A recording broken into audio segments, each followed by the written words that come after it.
Welcome to Infinite Novel Audio. Like, subscribe, and enjoy this video. Chapter 1: Sharp Criticism of Bibi Dong. Everyone is terrified. Spirit City. Pope's Palace. Having just finished a tiring day of administrative tasks, Bibi Dong did not want to think about any work-related matters anymore. She easily removed the luxurious long dress and crown she was wearing, leaving only an elegant purple slip dress, and then lay quietly on the bed. Although Bibi Dong was no longer young, as a spirit master of the Douluo Continent, her body still maintained its most attractive state. Her fair and exquisite facial features were delicate without any makeup, and her curvaceous figure, especially the ample bust in front, was infinitely charming, coupled with a pair of slender, white legs over a meter long underneath. Covered by the purple slip dress, both the upper and lower parts were faintly visible, displaying her near-ultimate beauty. This combination of the noble temperament of a superior and the charm of a mature woman would likely make anyone who saw her completely fall for her at a single glance. And just as she was lying down, feeling increasingly lazy and preparing to rest, suddenly a faint point of light appeared on her right hand. Bibi Dong was attracted to it and muttered in confusion, "What is this?" She waved her arm and found that the faint point of light seemed to have merged into her body and could not be shaken off, which greatly surprised her. What kind of thing could silently enter my body? Afterward, Bibi Dong touched it with her other hand, and in the next second, a light screen that only she could see appeared. At the very top was a title similar to a question, and below it was blank. Bibi Dong looked at the title and muttered, "Please provide a sharp critique of Bibi Dong's views on love." Huh. Bibi Dong's expression changed drastically. What was this thing? It had appeared for no reason and even involved her. Before Bibi Dong could read the specific content of the sharp critique, she discovered a large amount of information. For example, below the title, there was something similar to a pen name. Is this person the author? This person's pen name was Ye Sheng, a name that carried a sense of mockery and hedonism. Moreover, below the blank space, there was something similar to a comment section. In the next second, a comment popped up. "Chief Young Miss, what is this? How is there content about the Spirit Hall Supreme Pontiff? No eating bunnies, Bibi Dong. Is Bibi Dong the Spirit Hall Supreme Pontiff? Bibi Dong, I curse your whole family to die." Bibi Dong was very puzzled when she saw such strange content. What is this thing? How can someone speak on it? Can I? She tried to touch it and found that she could indeed post similar comments. And she could define her own name. As the Supreme Pontiff, she naturally didn't need to hide it. Bibi Dong, what is this? Who sent this? Also, what is the meaning of the title? Give me an explanation. However, she had just sent this comment when she immediately saw the light screen change. Below the original title, in the large blank space, text content finally began to appear. West of Spirit City. In a house in Spirit Village. Song Yi looked at the virtual keyboard the system had created for him, as well as a clear screen, and he felt as if he had returned to his previous life. Sigh, I've been in the Douluo Continent for 16 years, and only today on my birthday did the system awaken for me. This system is also strange. It requires me to provide a sharp critique of the characters and matters it provides every day to receive rewards. Please provide a sharp critique of Bibi Dong's views on love. Looking at the large title in front of him, Song Yi began to type the first sentence. Bibi Dong's views on love, if evaluated on a scale of 100 points, my choice is minus 100 points. Then he began to type out his critique while thinking. The system will give me rewards based on the results of my sharp critique. I don't know if it can improve my spirit and talent. Never mind that I didn't have a cheat in the early stages. I awakened my spirit 10 years ago and actually awakened a weed trash spirit, not even as good as blue silver grass. My innate spirit power is only half a level. I worked myself to the bone, and now I've only managed to cultivate to level 19, barely getting a spot as a laborer in Spirit Hall. System, I will try my best to be harsh in my critique. You must be generous with the rewards. Song Yi sighed, then threw himself back into typing, preparing to scold Bibi Dong ruthlessly. Since this is a sharp critique system, the the harsher the scolding, the better the rewards. Thinking of this, he typed even more vigorously, determined to write something that would break Bibi Dong's defenses. Heaven do Empire. Qian Rengxu looked at the content on the light screen and sneered disdainfully. It seems this is some kind of information transmission device. The top is the title or main theme, and the blank space below should be where someone is writing a critique of Bibi Dong based on this title. The comments at the very bottom are probably from people like me who happen to connect to this light screen.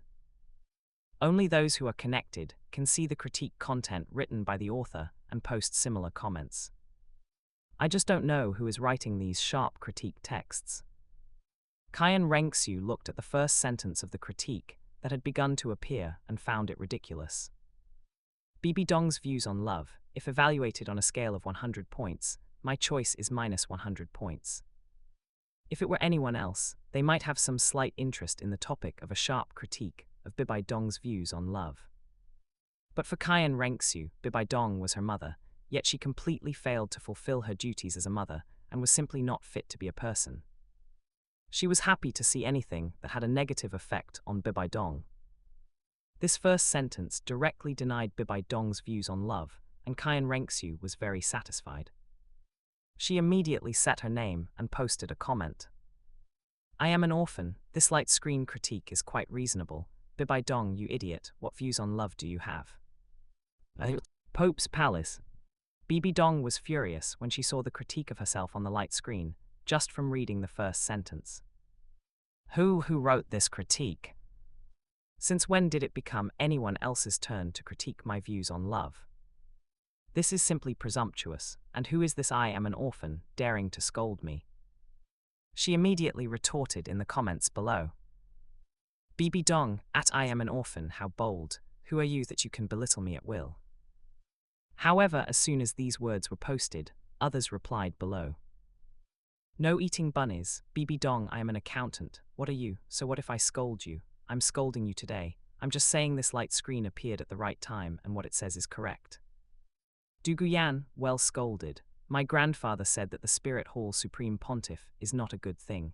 To think there is such a treasure today that can even allow others to sharply critique the Supreme Pontiff. Interesting. Bibi Dong had just replied, and immediately two people teamed up to scold her. Bibi Dong was instantly enraged. How bold, what are these things? It was one thing for a light screen to dare to sharply critique her, but there was actually a group of people who could refute her below, and even scold her anonymously.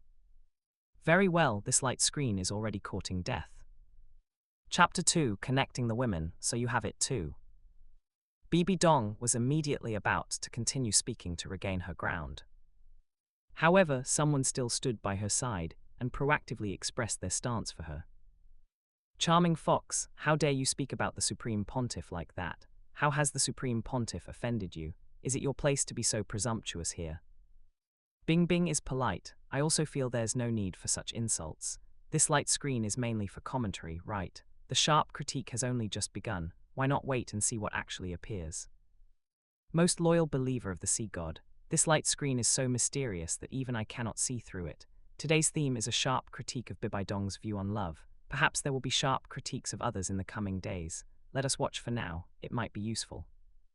Seeing that these people were finally not insulting her, Bibi Dong felt a bit better. She began to analyze those who posted comments, but couldn't really tell anything, except for this most loyal believer of the sea god, who should be from Sea God Island. The names used by the others were relatively normal, and she didn't even know who those people insulting her were. Bibi Dong felt helpless and could only watch the main content of the light screen first. HMPH. I will not bother with them for now. I want to see how this person critiques my view on love. Speaking of this, Bibi Dong immediately thought of that middle-aged man with a crew cut, Zhu Zhuqing, the legendary figure hailed as the theoretical grandmaster of the spirit world. That was her true love, and also the regret of her unrequited love. Could it be that this light screen, while critiquing her view on love, would also show information about Zhu Zhuqing?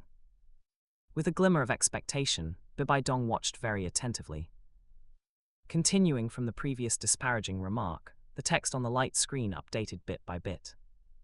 It is often said that women tend to admire the strong. This can be seen in most normal women. After all, who doesn't like an excellent member of the opposite sex? Who doesn't like that kind of person who has strength, talent, and good looks? This is also why, later on, Hu Liena and Qian Renxiu, even as people of the Spirit Hall, still scrambled to fawn over Tang San. There's no way around it. You have to admit that Tang San has peerless talent, formidable strength, and is also handsome. It is normal for young girls' hearts to flutter. Although they themselves cannot distinguish between the big picture and personal feelings, and have something wrong with their heads, it is still understandable that they like a powerful person. On the light screen, the sharp critique of Bibi Dong unexpectedly started with other people. This stunned everyone watching the light screen. What was this light screen saying? Future events. In the future, Hu Liena and Qian Renxiu will like a person named Tang San. Heavens, does the content in this light screen actually have prophetic properties? Could it be that it can predict future situations?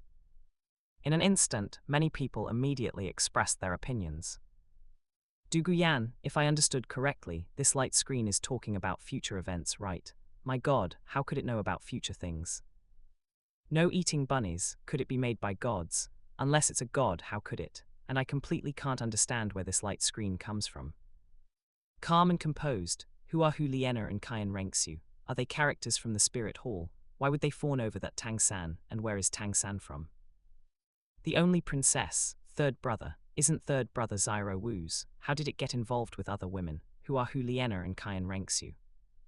Meow meow meow, you call him third brother, wait aren't you? Do you also have this light screen?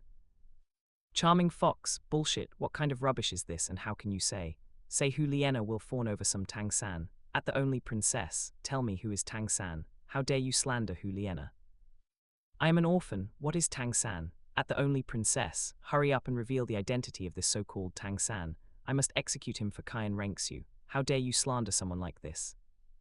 Bibi Dong, Tang San, I have noted it.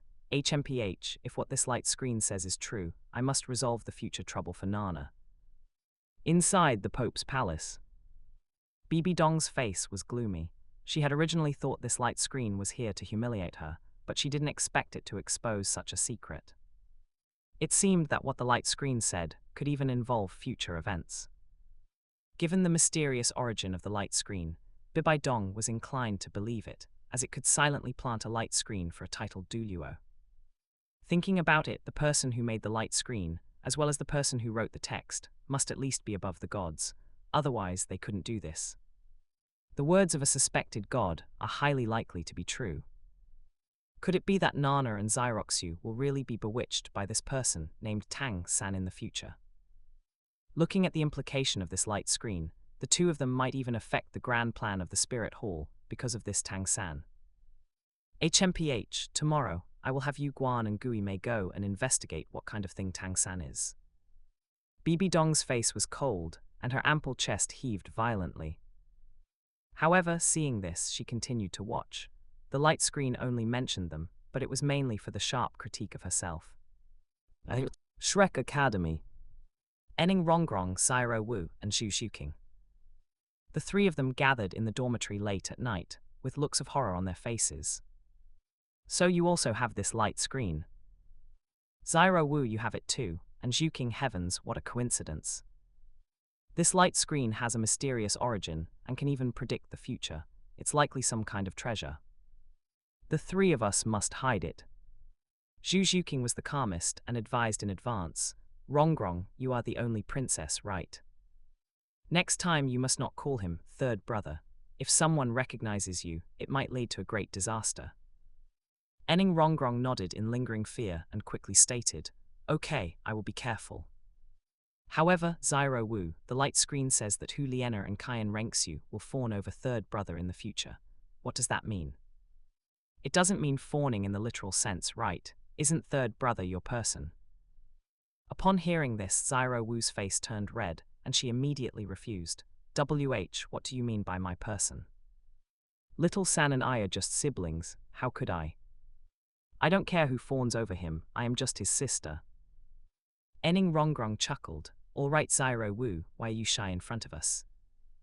However, perhaps we misunderstood. let's continue to see what the light screen writes. Even if we don't know if third brother will get involved with other women in the future, we can at least see the embarrassing things about this supreme pontiff, Bibi Dong. Xiao Wu nodded. HMPH, so she is the supreme pontiff. I will definitely deal with her. Let's keep watching. After saying this, the three women didn't dwell on it but stared at the light screen again, wanting to get other information. However, Xiao Wu was still somewhat affected. Could it be that Little San would really have other women in the future? And those two women were from the Spirit Hall, the force of her enemies.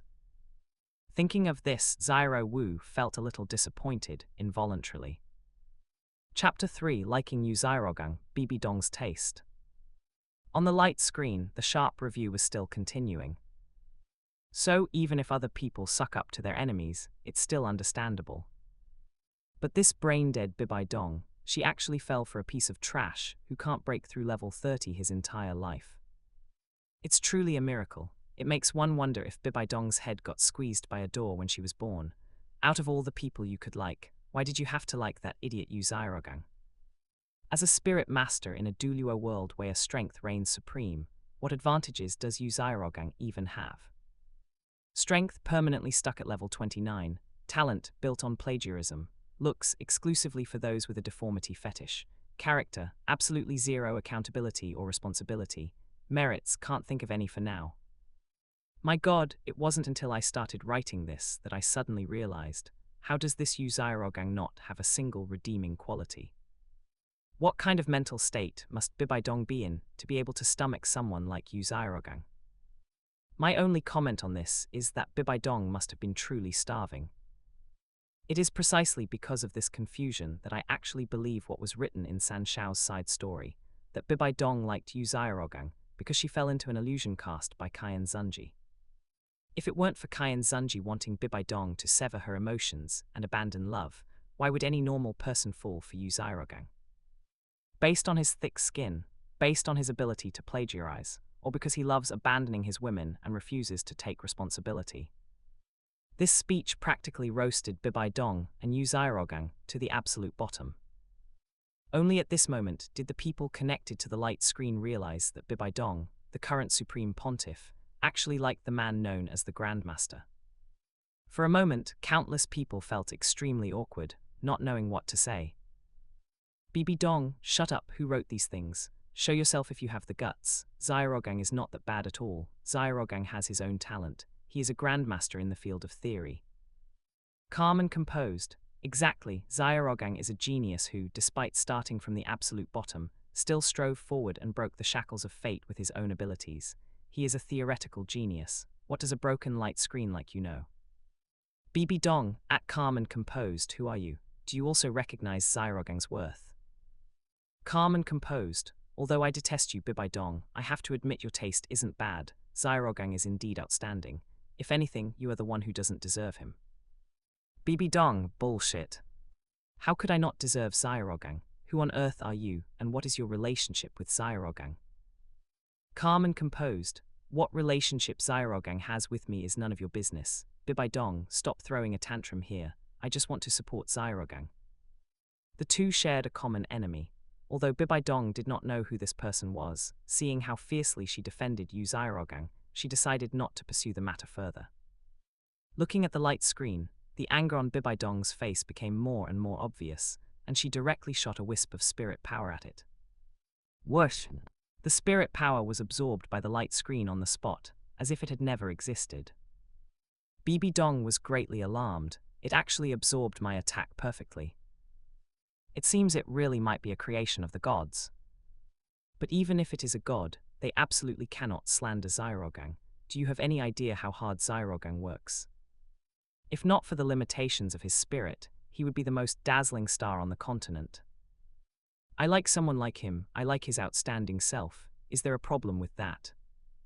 You worldly trash just can't comprehend Xiaogang's excellence. However, as she said this, Bibi Dong suddenly froze. She quickly scrolled through the text of the sharp review and noticed the phrase, illusion cast by Qian Zunji. This person said he saw it in a side story. What a side story was, Bibi Dong did not understand. But what did illusion cast by Qian Zunji mean? Bibi Dong furrowed her delicate brows. This person is not only slandering Xiaogang, but also slandering me. My feelings for Xiaogang come from the heart, some illusion, absolutely impossible. And it even involves that trash Qian Zunji. Back then, in order to keep me away from Xiaogang, Qian Zunji went as far as to. Speaking up to this point, Bibi Dong clenched her right fist, radiating a chilling intent to kill. She gritted her teeth and said, "That beast loathed Xiaogang so much, how could he possibly cast an illusion to make me fall in love with Xiaogang? HMPH, absolute nonsense. My feelings for Xiaogang come from the heart, there is absolutely no issue." Having said that, she felt a bit better, seemingly having comforted herself, and prepared to continue watching. To her surprise, various comments began to appear below. "No eating bunnies, so you, this bad person Bibi Dong, actually like the Grandmaster. As the king of theory, the Grandmaster is too good for you. The only princess, interesting. I only knew how formidable the Grandmaster's theories were, but I didn't expect even the Supreme Pontiff of Spirit Hall to like him. Tusk. Meow meow meow, but why does this light screen keep belittling the Grandmaster? It even says his theories are plagiarized. What does that mean? Is the light screen lying? Bibi Dong, how could the Grandmaster's theories possibly be plagiarized? Those are conclusions he researched himself. The 10 core competencies of spirits shocked the continent and is world-renowned. It is all the Grandmaster's own doing. Calm and composed. Exactly, Xiaogang is a genius. I've seen his theories and they were indeed researched by himself. Who could he have plagiarized them from? These two continued to blindly defend Yu Xiaogang as always, but in the next second, someone raised a doubt. Zhu Zhuqing, is that Grandmaster really that amazing? Why did my grandfather say that his theories are just common sense to high-level spirit masters? Is it because high-level spirit masters simply disdain publishing them, so he published them just to fish for fame and reputation? Calm and composed. Impossible. At Zhu Zhuqing, who are you? What kind of nobody is your grandfather? What does he know about theory? Even Bibi Dong, a titled Douluo, acknowledges Xiaogang's theories. Is your grandfather a titled Douluo? Heaven Do City. With short hair, a curvaceous and seductive figure, and a short skirt that accentuated her pert rear, Zhu Zhuqing's face darkened when she saw Calm and Composed tagging her. My grandfather isn't a titled Douluo, as if you are. Who is this? Why so aggressive? Is it a crime to talk about Yu Xiaogang? My grandfather said long ago that this Yu Xiaogang's theories are dime a dozen, and all high-level spirit masters know them. It seems the Supreme Pontiff of Spirit Hall and this person are both fools, to actually be conned like this by that kind of trash. Tusk. She was about to send a new comment, wanting to say that her grandfather was indeed a titled Douluo who had seen right through Yu Xiaogang's hypocrisy. However, fearing she would expose her identity, she deleted it and rewrote her message. Zhu Zhuqing, HMPH, I can't be bothered to argue with an ignorant person like you. What my grandfather says is far more authoritative than that Yu Xiaogang. And right after she posted this, another comment immediately chimed in. Most loyal believer of the sea god. Actually, I also think there is a problem. Normally, the stronger a spirit master is, the more accurate their theoretical summary should be, since practice brings true knowledge. Since this Yu Xiaogang is only at level 29, how did he write spirit master theories? Did he rely on guessing, or imagination, or perhaps by copying the empirical theories that others had long summarized? On the distant sea god island, the level 99 Super Douluo, Peerless Douluo Bo Seixi, expressed the most rational view. Chapter 4. Who is Tang San? I'll kill him. Seeing that someone else was questioning Yu Xiaogang, Bibi Dong's anger was ignited once more. Bibi Dong, at most loyal believer of the sea god, who are you to Sea God Island? In my eyes, you are just a low-level spirit master. Is Xiaogang's theory something a low-level spirit master like you can understand? Most loyal believer of the sea god, I'm sorry, but I am level 99, Bibi Dong. Others might fear you, but I certainly do not. I am questioning Yu Xiaogang based on experience. You are also a titled Douluo. Can you really not see that something is amiss? Bibi Dong, aha, I know who you are, you old hag. You who became a titled Douluo purely by luck. What do you know about theory? Xiaogang cannot be wrong. Most loyal believer of the sea god. Although I don't know what this extra chapter, the light screen is talking about is, it seems highly likely that the light screen is right. Bibi Dong, you useless fool. You must have been influenced by an illusion to fall in love with such a useless man. I advise you to check your own state first. After saying this, on the distant sea god island, peerless Douluo Continent had no interest in arguing with this crazy woman anymore. But the mention of some illusion left everyone somewhat astonished. Calm and composed, what on earth does this light screen mean? An illusion? Where would an illusion come from? Although Bibi Dong is disgusting, her liking Zhu Zhuqing must be because of Zhu Zhuqing's talent. How could there be any illusion? Meow meow meow, but does this light screen need to lie to us? The light screen says the Grandmaster's theories are plagiarized, and others say that high-level spirit masters all know the Grandmaster's theories. Who exactly is the one with the problem? As soon as these words came out, they aroused everyone's vigilance once again. In the spirit hall, Hu Liena, Kaian Renxu, and others all expressed their agreement that this Grandmaster was indeed a useless person who fished for fame. Du Guyan expressed her stance again, saying that her grandfather was knowledgeable anyway, at least far more so than a level 29 trash. Shrek Academy. Xiao Wu and the other two looked at the constant arguments in the comments section. Indeed, many people were starting to doubt Zhu Zhuqing. The three of them were very surprised. Xiao Wu was the first to speak up and ask, Rongrong Zhuqing, why are so many people saying there's something wrong with the Grandmaster? Setting others aside, this most loyal believer of the sea god seems to be level 99, at least no weaker than Bibi Dong, right? Even she says there is something wrong with the Grandmaster. I'm starting to get a bit influenced. Ning Rongrong fell into thought. At this moment, she began to look at the Grandmaster from a different perspective. Finally, she came to a conclusion. You know, if you think about it carefully, what exactly has the Grandmaster's teaching to us been? Actually, it's just running and physical training, right? At most, he requires us to eat more good food to improve our physical fitness. To be honest, I was already doing these things back when I was a child in the 7 Treasure Glazed Tile School.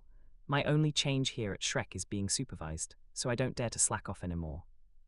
Xiao Wu nodded and spoke with a hint of doubt. Me too.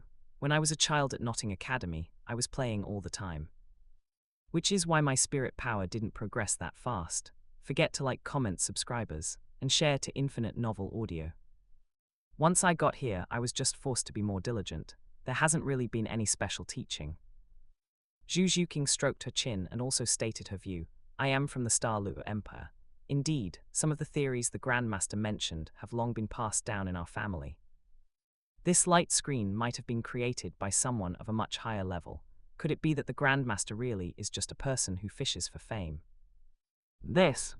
Having said this, although doubts had arisen in their hearts, they were after all Zhu Zhuqing's students now, so it was really hard for them to say anything more. In the end, out of consideration for their relationship, they could only temporarily suppress these doubts. Zhu Zhuqing said, forget it, let's keep watching. Maybe there will be other content. If we watch more, we might get an answer. But despite comforting themselves this way, the seeds of doubt had already been planted in their hearts. On the light screen, just as they expected, it continued to update.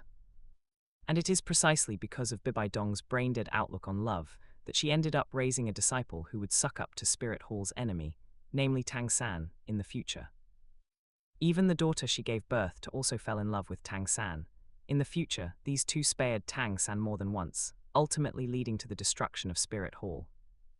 Therefore, in short, Bibi Dong's outlook on love has a major significance for its existence.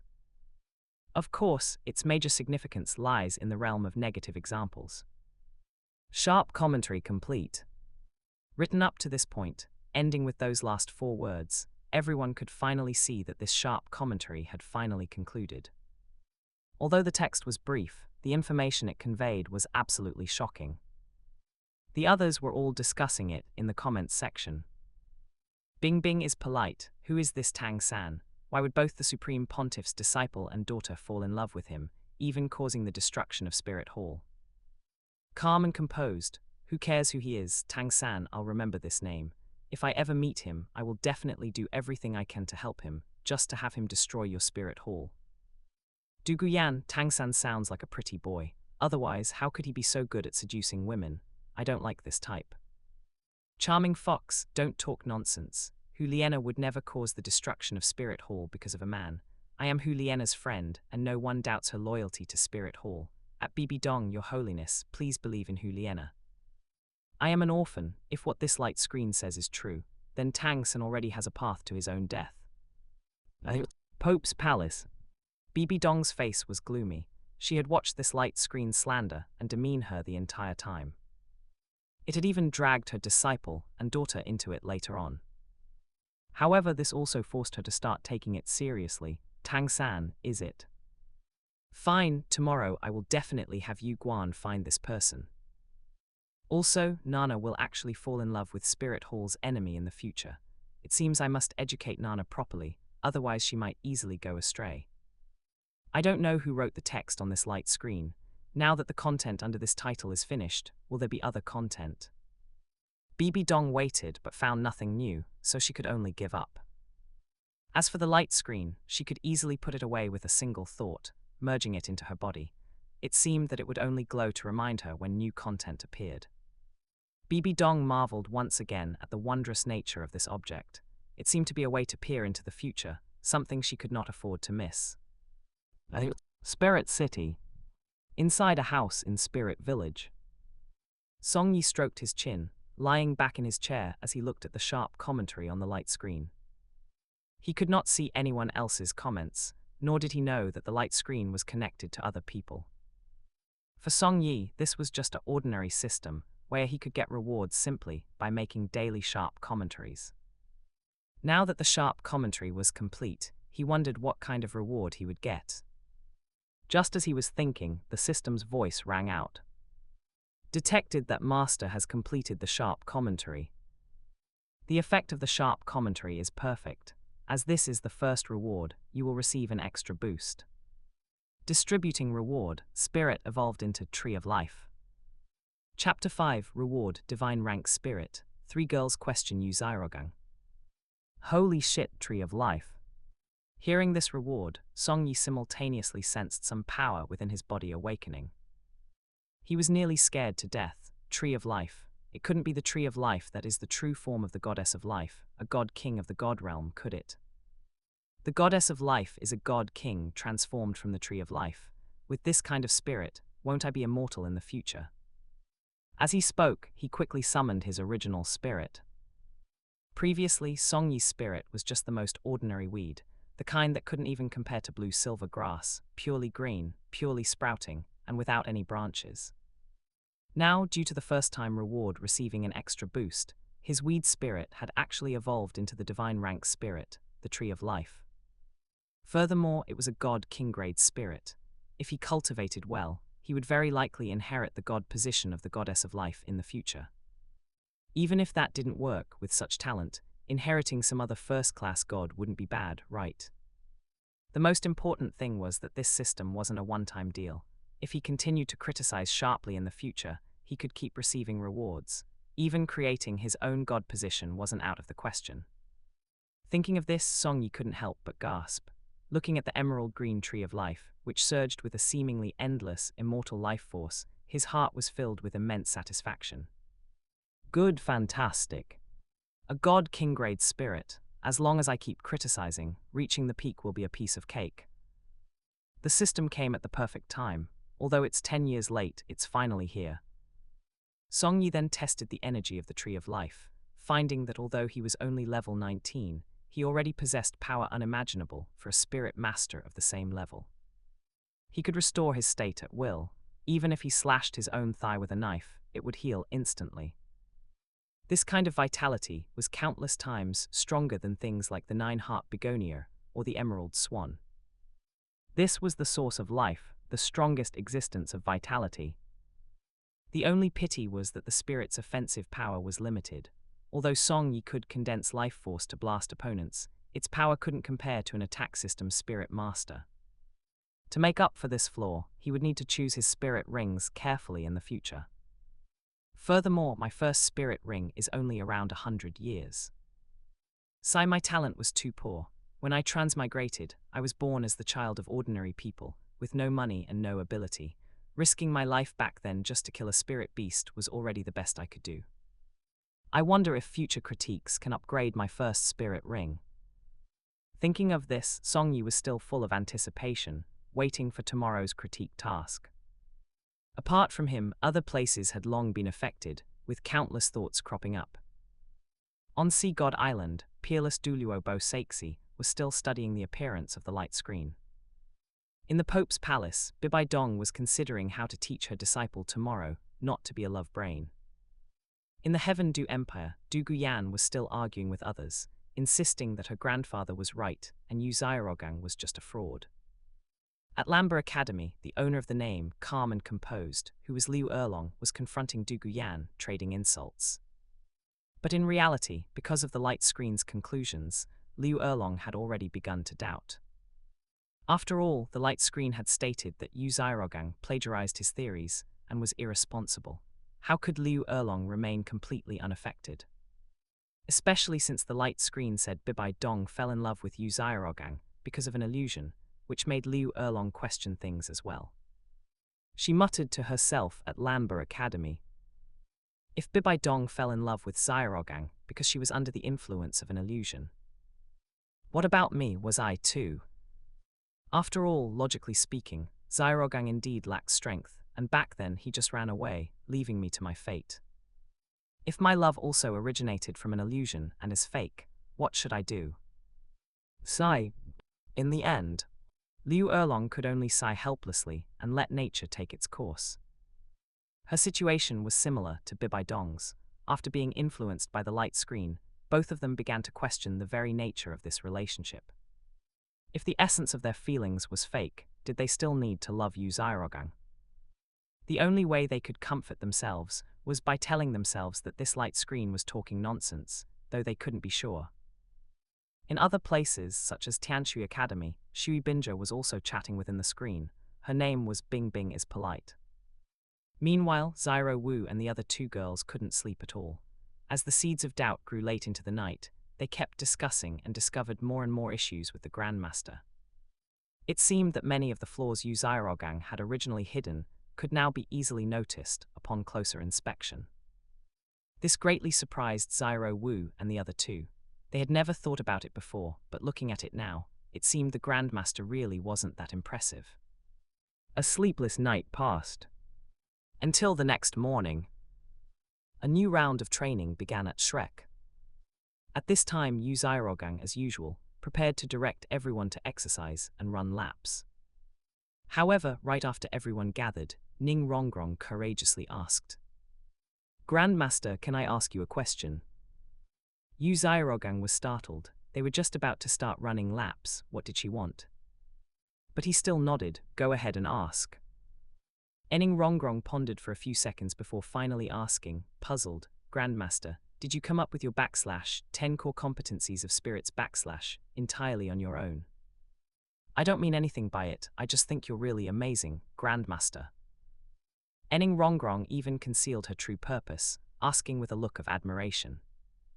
Hearing this, Yu Xiaorogang was extremely pleased. He had originally thought something was wrong, but she was actually just admiring him. He deliberately put on the air of an otherworldly expert, yet he couldn't help but curl his lips into a smile as he said, "Of course, Rongrong. If it weren't a theory I researched and developed myself, on what grounds would I publish it? The /10 core competencies of spirits is a theory I created by condensing everything I've learned in my life, which can ultimately change the entire Spirit Master's world. Unfortunately, advanced theories are often not easily accepted by others. That's why I need you all to prove it for me now." So that's how it is. Hearing this, Ning Rongrong actually had some judgment in her heart. Even Xiao Wu and Zhu Zhuqing frowned as they looked at Yu Xiaorogang upon hearing this. However, Ning Rongrong still wanted to be cautious, so she asked again, "Then Grandmaster, such a theory must have been very difficult to come up with, right? Did you ever reference anyone else's theories, or perhaps study other people's theories to write your own?" Yu Xiaorogang continued proudly, "Naturally, there was some of that. However, the main theories were all derived from my own research of various data. The few theories of others that I studied were merely to know my opponents and find their loopholes. Although my spirit talent is not high, I am unyielding in my struggles. I have my own talent, and I can still rely on the theories I wrote to shock the Spirit Master's world. Rongrong, you must also have this kind of ambition in the future. No matter what, you must rely on yourselves. only what you obtain through your own hard work is real. Ning Rongrong's eye twitched after hearing this, but she still nodded with a forced smile, pretending to take it to heart.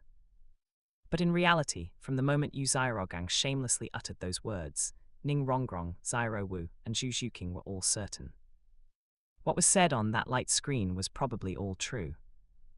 The so-called Grandmaster turned out to be nothing but a hypocrite who plagiarized others' theories and shamelessly took all the credit for himself. Chapter 6, a sharp critique of Yu Xiaogang's theories. Everyone is blown away. Previously, Xiao Wu and the other two only had slight doubts. After all, Yu Xiaogang had taught the three of them for a long time, so they still held some expectations for him. But with Ning Rongrong's test today, Yu Xiaogang actually claimed all the credit for the theories as his own. This allowed the three girls to see the reality of the situation. Because Ning Rongrong and Zhu Zhuqing had mentioned that many of the theories the Grandmaster brought up were indeed things they had heard of long ago. Before this, they had thought Yu Xiaogang merely played the role of integrating them, which was still impressive. But now, he shamelessly claimed everyone else's credit as his own, which clearly showed Yu Xiaogang's hypocrisy. The three of them looked at each other. They said nothing, but their eyes spoke volumes. However, still stuck at Shrek Academy, the three girls could only stay for now and plan their next steps carefully. Time passed by bit. On the other side in the spirit hall, Bibi Dong was lecturing Hu Liena, warning her to stay far away from anyone with the surname Tang. Hu Liena nodded. "Teacher, I understand. Actually, I also received that light screen. I am Charming Fox. I couldn't state it directly last night, so I hope teacher will forgive my offense." Hearing this, Bibi Dong was slightly surprised. "You are Charming Fox. You connected to that mysterious light screen too?" Hu Liena nodded solemnly. Bibi Dong was instantly embarrassed and continued to ask, "Then, yesterday's so-called sharp critique, did you also?" Hu Liena was equally at a loss. Scratching her head, she pretended to be clueless and said, "Teacher, I have no interest in any sharp critiques, so I didn't watch it." "What's wrong, teacher? Was the content inside very special?" "I was completely focused on reading the posts of the other mysterious people." "Oh, cough cough." Bibi Dong knew Hu Liena was saving her face, so she could only change the subject and continue to advise her. "In short, Nana, I don't want you to affect Spirit Hall over relationship issues. Spirit Hall's grand plan has been in the works for many years. We cannot afford any losses." Hu Liena quickly declared her stance and responded resolutely, "Teacher, rest assured. I don't care who the person on the other side is. As long as they are an enemy of our Spirit Hall, I will never let them off. I, Hu Liena, belong to Spirit Hall in life, and in death, my ghost will also belong to Spirit Hall." "Good, then I am relieved." Bibi Dong patted Hu Liena's delicate shoulder. Looking at this little fox, she felt very pleased. Right at this moment, a figure suddenly flashed into view. Then, a subordinate dressed in golden armor, who was enchanting and feminine yet still a man, knelt on one knee and spoke to Bibi Dong. "Your Highness the Supreme Pontiff, the Tang San you asked me to investigate has been found." Oh, Bibi Dong waved her hand, gesturing for him to rise.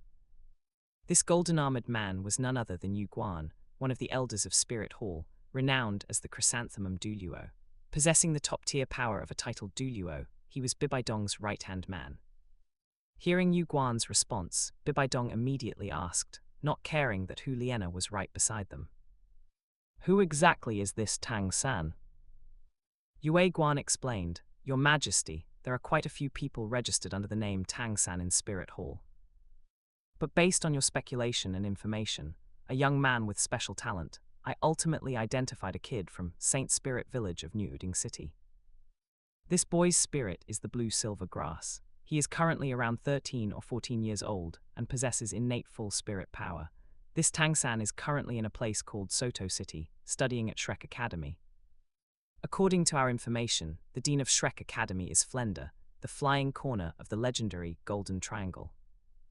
This series of information seemed simple, but in reality, it took Yu Guan and his subordinates a long time to gather, filter, integrate, and summarize. Listening to this, Bibi Dong's expression grew increasingly solemn as she further analyzed the information regarding Tang San. After a moment, Bibi Dong had a general idea. Blue-silver grass, innate full spirit power. If it were truly a useless spirit, it would be absolutely impossible to possess innate full spirit power. This means his blue-silver grass spirit is at least a top-tier spirit. And the only well-known top-tier blue-silver grass is the blue-silver emperor that Qian Zunji hunted down back then. Furthermore, since this boy's surname is Tang, he must be the bastard child of that fellow Tang Hao and a spirit beast. HMPH. Muttering up to this point, Bibi Dong suddenly stood up. Her face carried an innate majesty without even being angry. Her delicate features knitting together in a very serious expression. Grabbing her scepter with her right hand, she slammed it downward. A terrifying aura erupted on the spot, whipping up a wild wind. Bibi Dong barked, "Yue Guan, tomorrow you will personally head to that Saint Spirit village and continue the investigation. If he truly is Tang Hao's bastard, this seat will absolutely not let him off." "Yes, Lord Supreme Pontiff." Yue Guan also knew the critical nature of this. Tang Hao was an enemy of their entire spirit hall. If they could find this Tang San, they could smoothly find Tang Hao. That would make it convenient for Spirit Hall to seek revenge. Yue Guan acknowledged and immediately vanished, leaving only Hu Liena and Bibi Dong in the Grand Hall. Seeing that there was nothing else, Bibi Dong told Hu Liena to leave first. As she walked away, Hu Liena was still muttering to herself. So the Tang San mentioned on the light screen is actually the son of Spirit Hall's great enemy, Tang Hao. And his family colluded with spirit beasts. They are not of our kind. How could I ever like someone like that? Damn it, whether it's true or false, Tang San, if I ever run into you, I will definitely kill you. Although she had never met Tang San in person, Hu Liena's killing intent toward him was now uncontrollable. And she was mentally prepared. Just as he had said, if the two of them ever faced each other, they would inevitably fight to the death. There was absolutely no other possibility. Similar situations were playing out all over the continent. On Sea God Island, in the Heaven Du Imperial family, Tianshui Academy and Lambda Academy, everyone who had seen the light screen, even if they didn't fully believe its content. These people likewise began making preparations, just in case. Time rolled on bit by bit. Finally, the evening of that day arrived. Outside Spirit City, in a certain house in Spirit Village. Looking at the new critique task for the second day, Song Yi also began to ponder the content of his critique. And this time, the title of the new critique was, "Please critique Yu Zhairogang's theories." Seeing this title, Song Yi in Spirit Village was quite surprised. Interesting, yesterday they had me critique Bibi Dong's views on love, and today they want me to critique Yu Zhairogang's theories. Isn't this just having me target Bibi Dong relentlessly? What a pity Bibi Dong can't see my critique, otherwise she'd die of anger. Song Yi sneered twice and thought about his wording, trying to figure out how to make his critique even harsher to drag Yu Zhairogang down to the absolute bottom.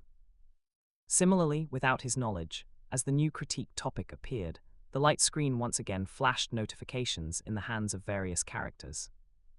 The chosen ones scattered across the corners of the world quickly opened their light screens, ready to check the new content. Bing Bing is polite. I didn't expect there would be another critique today. Is this a daily topic? The release time is the same as yesterday too. Chapter 7, harshly criticizing Yu Zhairogang, light screen, you're courting death. No eating bunnies. Wow, the light screen really appeared again. Quick everyone, try posting. Meow meow meow, it's indeed the same time as yesterday. It's highly likely it appears once a day. Today's topic is The Only Princess. Today's topic is Grandmaster's theory. What a coincidence, we were just arguing about this yesterday. Does this mean we'll find out today whether Grandmaster's talent is real or fake? Calm and composed. What real or fake? I'd like to see who dares to doubt Zhairogang's theory. You are all a bunch of low-level spirit masters who can't even understand theory. If you're going to doubt someone, why doubt Zhairogang? Are you even worthy? Du Guyan, what a fool. Act calm and composed. Are you this Yu Zhairogang's dog? Can't others even speak? My grandfather is no low-level spirit master, and this Yu Zhairogang is just grandstanding. Du Guyan, if you don't believe it, it just so happens that today's topic is a sharp critique of Yu Zhairogang. Watch the light screen yourself and see how it evaluates him. Calm and composed. Shut up, what are you? If you have the guts, reveal your true identity. See how I teach you a lesson. Duguyan, I understand why your name is calm and composed. You're clearly going through menopause. Old lady, is it only people in your age group who like Yu Zairogang? Duguyan, is this a side effect of menopause? I am an orphan. Enough. Wasting time arguing here, why bother? Better to wait and see how the light screen critiques him. At the very least, this light screen doesn't seem to need to lie to us. Most loyal believer of the sea god, I don't care who Yu Zairogang is. I only care if the light screen can reveal more about the future. Spirit Hall. Pope's Palace. It was another night. This time, Bibi Dong was wearing a black camisole, her fair skin looking incredibly smooth and tender, but her expression was very solemn. Watching the new topic on the light screen made Bibi Dong slightly worried. This light screen is truly bold. Yesterday it harshly criticized my love, and today it's criticizing Zairogang. Could it be targeting me? However, this light screen doesn't seem fake. Could it be that Zairogang really has a problem? But those theories of his are indeed the result of his hard work. Forget it, I can only watch for now. Is my love for Zairogang truly real or fake? Because of the light screen's commentary yesterday, Bibi Dong was already feeling some doubt. Especially that phrase, the illusion set up by Qian Zunji, which made Bibi Dong think about it constantly. If the light screen had only spoken ill of Yu Zairogang and insulted her, she probably wouldn't have cared. Don't forget to like, comment, subscribers, and share to Infinite Novel Audio. But the light screen touched upon the essence of her love, directly threatening the foundation of Bibi Dong's love for Yu Zairogang. Once this was confirmed, Bibi Dong would no longer trust the relationship itself. Now, the only thing she could do was to continue watching the light screen's prompts, attempting to unearth the correct judgment with more information. Therefore, when calm and composed was arguing with others, she didn't intervene this time, she could only wait. Coincidentally, at this moment, the content of the sharp critique on the light screen began to appear. Although it emerged character by character, quite slowly, it was seen with absolute clarity. Please provide a sharp critique of Yu Zairogang's theory. Answer: wow, finally a topic I can write a bit more about. If you really want to find loopholes in Yu Zairogang's theories, they are simply countless. Fortunately, I am not writing with pen and ink, otherwise, if I wanted to explain Yu Zairogang's theories clearly, even using all the ink from the Lake of Life wouldn't be enough. After all, anyone can see various problems with Yu Zairogang's theories, especially that phrase of his, there are no useless spirits, only useless spirit masters. This famous quote, which Yu Zairogang uses to prove himself, almost inherently contains a contradiction. I sometimes wonder which butt did this kid use to think of this sentence, the one on his neck or the one below his waist. He wanted to imitate those saints and sages by spouting golden sentences to leave for posterity, so he cobbled this sentence together. But before publishing it, didn't he read it a few more times? Such a huge logical contradiction, has he really not discovered it after all these years? In the hidden spirit village, Song Yi didn't know that every word he wrote was being watched by many people. He was just focused on outputting, starting his critique from Yu Zairogang's most famous quote. However, just this opening sentence was enough to make everyone connected to the light screen astonished. Many people were chanting it, and by the way, they were conquered by the profound skill of cursing displayed on the light screen. How many toxic people did one have to consume to accumulate such cursing skills? Du Guyan, good fellow, I didn't hear anything wrong with Yu Zairogang's sentence, it's just a bit unrealistic, but this light screen's level of cursing is not simple.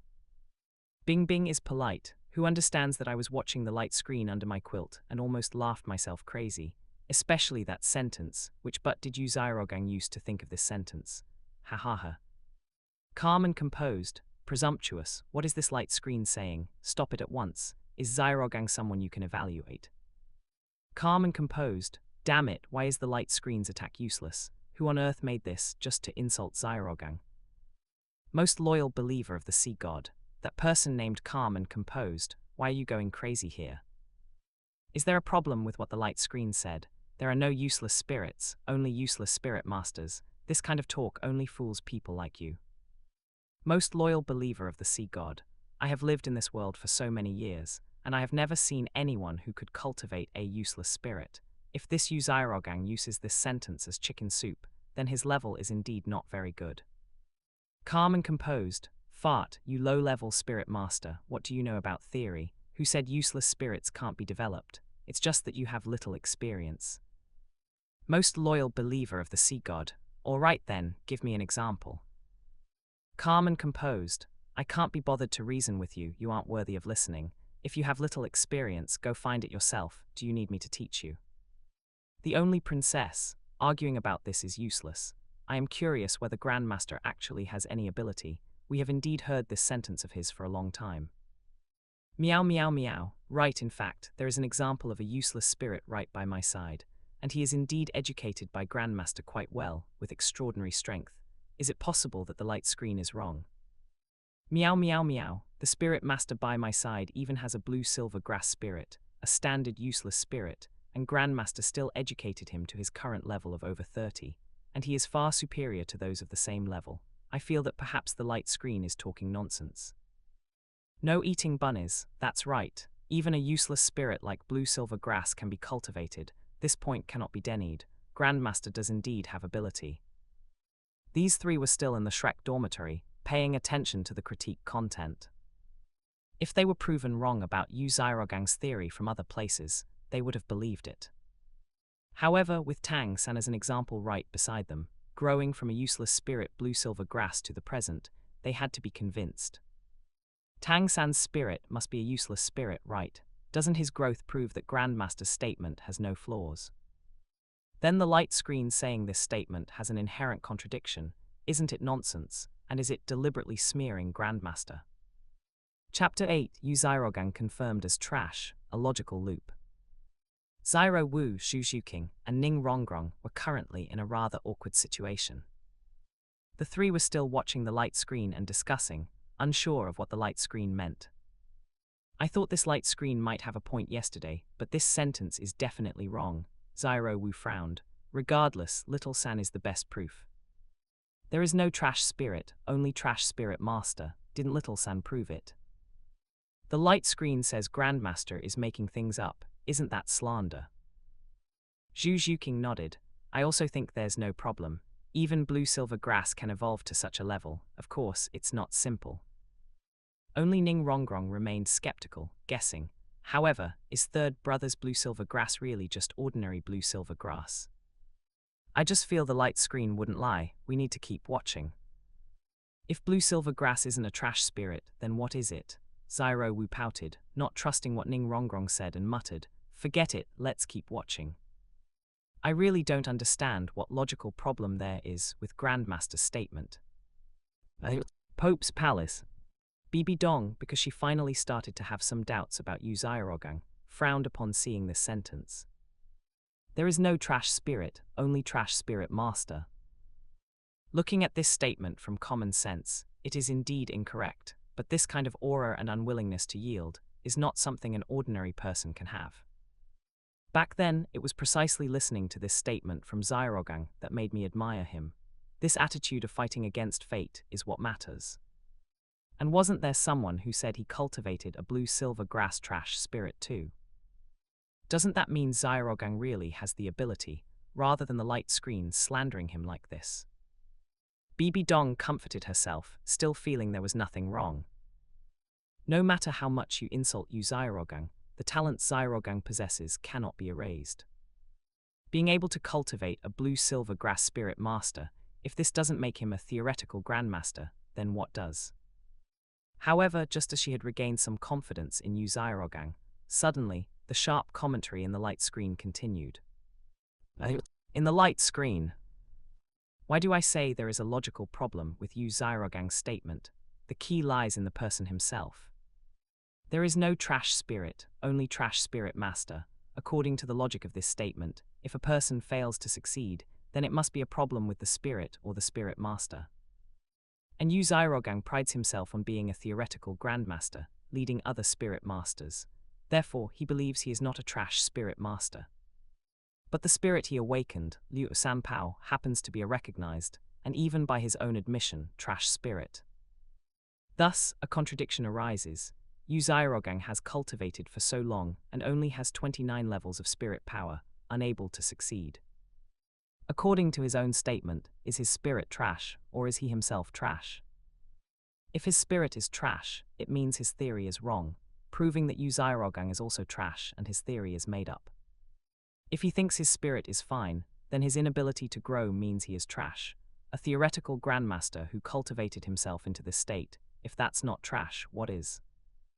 In summary, as long as Yu Zairogang is alive in the world, his famous quote will naturally create a logical error. I suggest to Yu Zairogang, if you really want to promote your theory, then commit suicide. If you commit suicide, you can cause fewer obstacles for your theory. Once this sharp commentary came out, everyone watching was stunned on the spot. What? So no matter how you prove this statement, it only proves that Yu Zairogang is trash. Each of the characters possessing the light screen gasped. Duguyan, good, well said. I already said this Yu Zairogang must be a liar, now the logic is clear. Either his spirit is trash and he is trash by association, or he himself is trash. Bing Bing is polite. That's right, the light screen is correct. No matter how you analyze it, it only proves Yu Zairogang is trash. What qualification does he have to be called a theoretical grandmaster? Calm and composed. No, that's not right, you light screen are spouting nonsense. How could Zairogang's theory have problems? He is not trash, he has talent. He clearly didn't have enough talent, yet he still diligently studied theory. Do you all have this attitude? I am an orphan. Fine, starting to talk about attitude now. Can't win with logic, so you talk about attitude. No wonder someone with your brain would like a recognized trash like Yu Zairogang. Bibi Dong, enough. How did Yu Zairogang offend you all to deserve this? Even if this statement has a problem, it doesn't completely prove Zairogang is trash. Maybe he just didn't think the quote through. I am an orphan. Bibi Dong, I think you are also trash. This statement is representative of Yu Zairogang. Even his core ideology has problems, and you are still defending him. Most loyal believer of the sea god. Logically speaking, the light screen is correct. Yu Zairogang is indeed a person who fishes for fame. No eating bunnies. How could this happen? Could Grandmaster really have problems? His theory really only proves he is trash. However, the blue-silver grass part is also true. Meow meow meow. That's right, what is going on? The blue-silver grass was indeed cultivated. Could it be that Grandmaster's theory is fine, but Grandmaster himself is trash? The only princess, if one must interpret it, that is the only explanation. The theory is fine, but Grandmaster is incompetent. Sigh, let's keep watching, it's not finished yet. The sharp commentary in the light screen almost blew everyone out. In Shrek Academy, Xiao Wu and the other two were at a loss. The logic the light screen spoke of was just standard reasoning. Now that it was proven Yu Zairogang was trash, they felt somewhat helpless. Would they still listen to Yu Zairogang in the future? Would they still accept Yu Zairogang's education? Zhu Zhuqing and Ning Rongrong looked at each other, not knowing how to respond. Pope's Palace. Bibi Dong had a serious expression. She didn't stay on the bed but nervously stood up and began to pace back and forth in the palace, trying to find a logical loophole in the light screen. If Zairogang's spirit is trash, it violates Zairogang's theory, meaning Zairogang's theory is wrong. If Zairogang's spirit is not trash, then it means Zairogang is trash, that is what his theory states. Damn it, how could this be? The light screen seems to be right. No matter how you calculate it, it ends with Zairogang being trash. This shouldn't be. Zairogang clearly has such strong talent. Why would there be a logical loophole?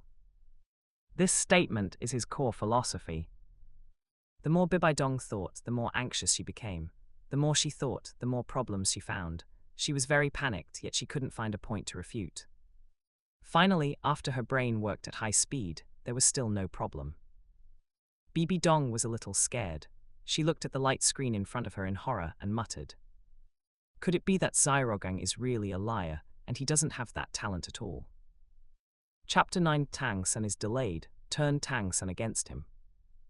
Inside Lanba Academy, Liu Erlong was doing something similar to Bibi Dong.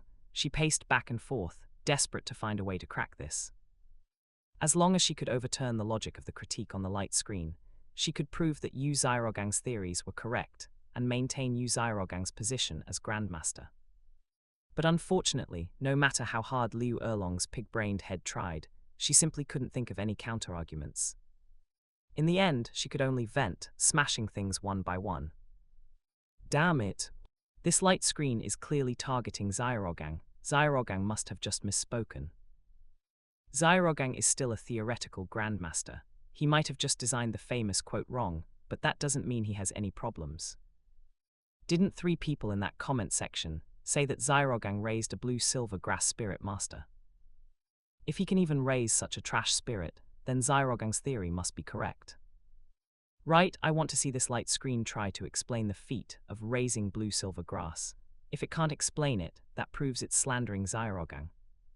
Although Liu Erlong also had doubts in her heart, she overall continued to believe in Yu Xiaogang and wanted to defend him. And the blue-silver grass spirit master that Xiao Wu and the others mentioned was the best opportunity for Yu Xiaogang to prove himself. Everyone watched the light screen, curious about how this matter would be explained. Coincidentally, the sharp critique regarding blue-silver grass had already appeared. Inside the light screen. Of course, some people will retort, saying that Yu Xiaogang raised a genius like Tang San, right? Tang San himself only had a blue-silver grass spirit. He was raised by Yu Xiaogang in the early stages, and didn't he still perform excellently? Regarding this point, I can only say, those who like to lick shit can go to the toilet. Don't come here to lick Yu Xiaogang. Don't you people have a clue about Tang San's blue-silver grass? Is that an ordinary blue-silver grass? That is the blue-silver emperor, a true top-tier plant spirit. Did the blue-silver emperor bloodline his mother left him have no use at all? Why does everyone else's blue-silver grass break when pulled, but his has potential? Because his mother was a 100,000-year spirit beast blue-silver emperor to begin with, and he is the successor to the blue-silver emperor. It is not a trash spirit at all. Furthermore, let's assume Tang San's blue-silver grass was still a trash spirit. Then why was Tang San's cultivation speed in the early stages no worse than others? Because he had innate full spirit power that was brought about by his cultivation technique. Of course, even if Tang San didn't cultivate that technique, relying on his second spirit, the clear sky hammer, his innate spirit power wouldn't be bad either. Isn't that still relying on the advantage brought by the clear sky hammer spirit? Yu Xiaogang knew Tang San had twin spirits and possessed innate full spirit power, so how could he think that teaching Tang San proved his theory was correct? Tang San originally had a top-tier spirit and top-tier talent. Did he need your teaching? Did he need you to interfere?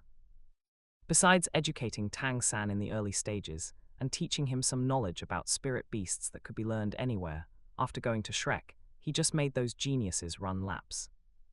Who doesn't know how to do that kind of training? Later, after Tang San participated in the Continental Advanced Spirit Master Elite Tournament, he immediately followed Tang Hao for training and awakened the blue-silver emperor spirit. What use was Yu Xiaogang to Tang San in the late stage? For such an idiot to still have the face to call himself Tang San's teacher is disgusting tilde. On Song Yi's side, scolding Yu Xiaogang felt truly satisfying, especially that critique of the blue-silver grass, which was completely incisive. The blue-silver emperor is awesome, but what does that have to do with you, Yu Xiaogang? And similarly, when this sharp critique appeared, it left the audience dumbfounded. So this person called Tang San has a blue-silver emperor spirit, not a trash blue-silver grass spirit at all. Bing Bing is polite, blue-silver emperor. This Tang San is not a trash spirit, which is why he grew up. In that case, Yu Xiaogang is indeed useless. Du Guyan, I told you didn't believe me. Now the light screen proves it, right? Du Guyan, at No Eating Bunnies, don't you guys know that Tang San? Prove it. Is Tang San's blue-silver grass stronger and tougher than other blue-silver grass? And does he have innate full spirit power? As soon as this comment was posted, it immediately attracted the attention of countless people. Calm and composed, this light screen is slandering. What blue-silver emperor? I've never even heard of it. Those people hurry up and come out to prove it. Xiaogang taught blue-silver grass, not blue-silver emperor, and there is no clear sky hammer or innate full spirit power, right? Most loyal believer of the sea god, blue-silver emperor, naturally such a spirit beast exists. This is an extremely rare 100,000-year spirit beast, a leader among plant-type spirit beasts, possessing superb vitality. Bibi Dong, although I really don't want to admit it, the blue-silver emperor does indeed exist. When sending this comment, Bibi Dong in the Pope's palace lost all her strength. I am an orphan, At the only princess, asking you guys, is that person called Tangsen really innate full spirit power and twin spirits? Is his blue-silver grass stronger than ordinary blue-silver grass? Everyone was waiting. As long as these three people who seemed to know Yu Xiaogang and Tangsen responded, they would know the answer. Shrek Academy. Xiao Wu and the other two were a bit scared and at a loss, looking at each other. Their lips were slightly parted, wanting to speak but unable to say a word. In the light screen's comment section, people were still asking them, needing them to prove the truth. But in reality, they all knew the light screen wasn't wrong, and they didn't dare to reply. Finally, after a long silence, Ning Rongrong sighed. So, third brother doesn't have a trash spirit, he just hadn't awakened the blue-silver emperor yet. Xiao Wu, as things stand, I'm afraid Grandmaster's theories are all wrong. He knew about third brother's twin spirits, perhaps it was just good luck. Xiao Wu still didn't speak, but kept her head lowered in silence, feeling pain in her heart. Unlike Ning Rongrong and Zhu Zhuqing, she had been apprenticed to Yu Xiaogang by Tangsan since she was 6. Yu Xiaogang could be considered her master. Now, it was suddenly discovered that Yu Xiaogang was faking things and stealing fame. How should Xiao Wu conduct herself, and how should she face Grandmaster? And should she keep Tangsan by Yu Xiaogang's side, and let him be delayed by Yu Xiaogang? At this moment, Zhu Zhuqing noticed the clue and patted Xiao Wu's shoulder, saying, Xiao Wu, what the light screen said is all correct. Actually, if we think about it carefully, we can see that it's impossible for ordinary blue-silver grass to be cultivated to such a degree. Even if spirit rings are added, the toughness and quality of the spirit itself cannot be changed. Xiao Wu nodded, only exhaling but remained silent. At this moment, Ning Rongrong took the initiative to ask, Xiao Wu, we can all see that Grandmaster's theories are wrong. If we continue to cultivate following him, I'm afraid we might be delayed as well. We should think about an exit strategy. However, third brother is formally apprenticed to Grandmaster. If we ask him to leave, he definitely won't be willing. If we let him stay, it will delay him. Xiao Wu, what do you think? Chapter 10, Yu Xiaogang's reputation ruined, all theories proven flawed. Xiao Wu's eyes were filled with nothing but confusion. How could she think, and what could she possibly think of? After a long while, she finally uttered, let's just wait and see. Little San trusts Grandmaster too much.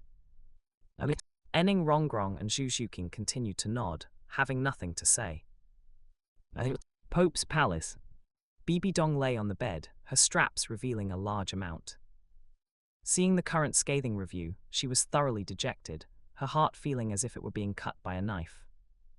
Could it be that Yu Xiaogang's talent is truly fake?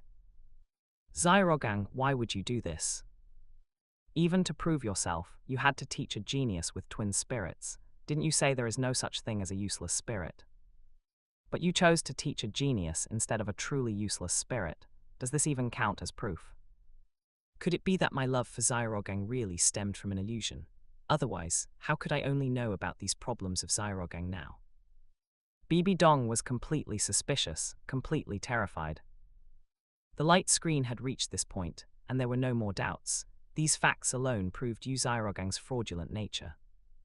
Now Bibi Dong even suspected whether Xiaogang's love for her was a fraud, something done for some kind of benefit.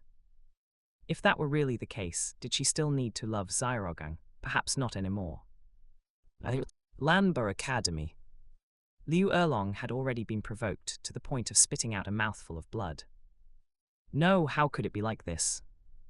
Xiaogang, why don't you prove yourself? Xiaogang, how could your theories be wrong? Back then, when you conquered me with your talent, it wasn't like this.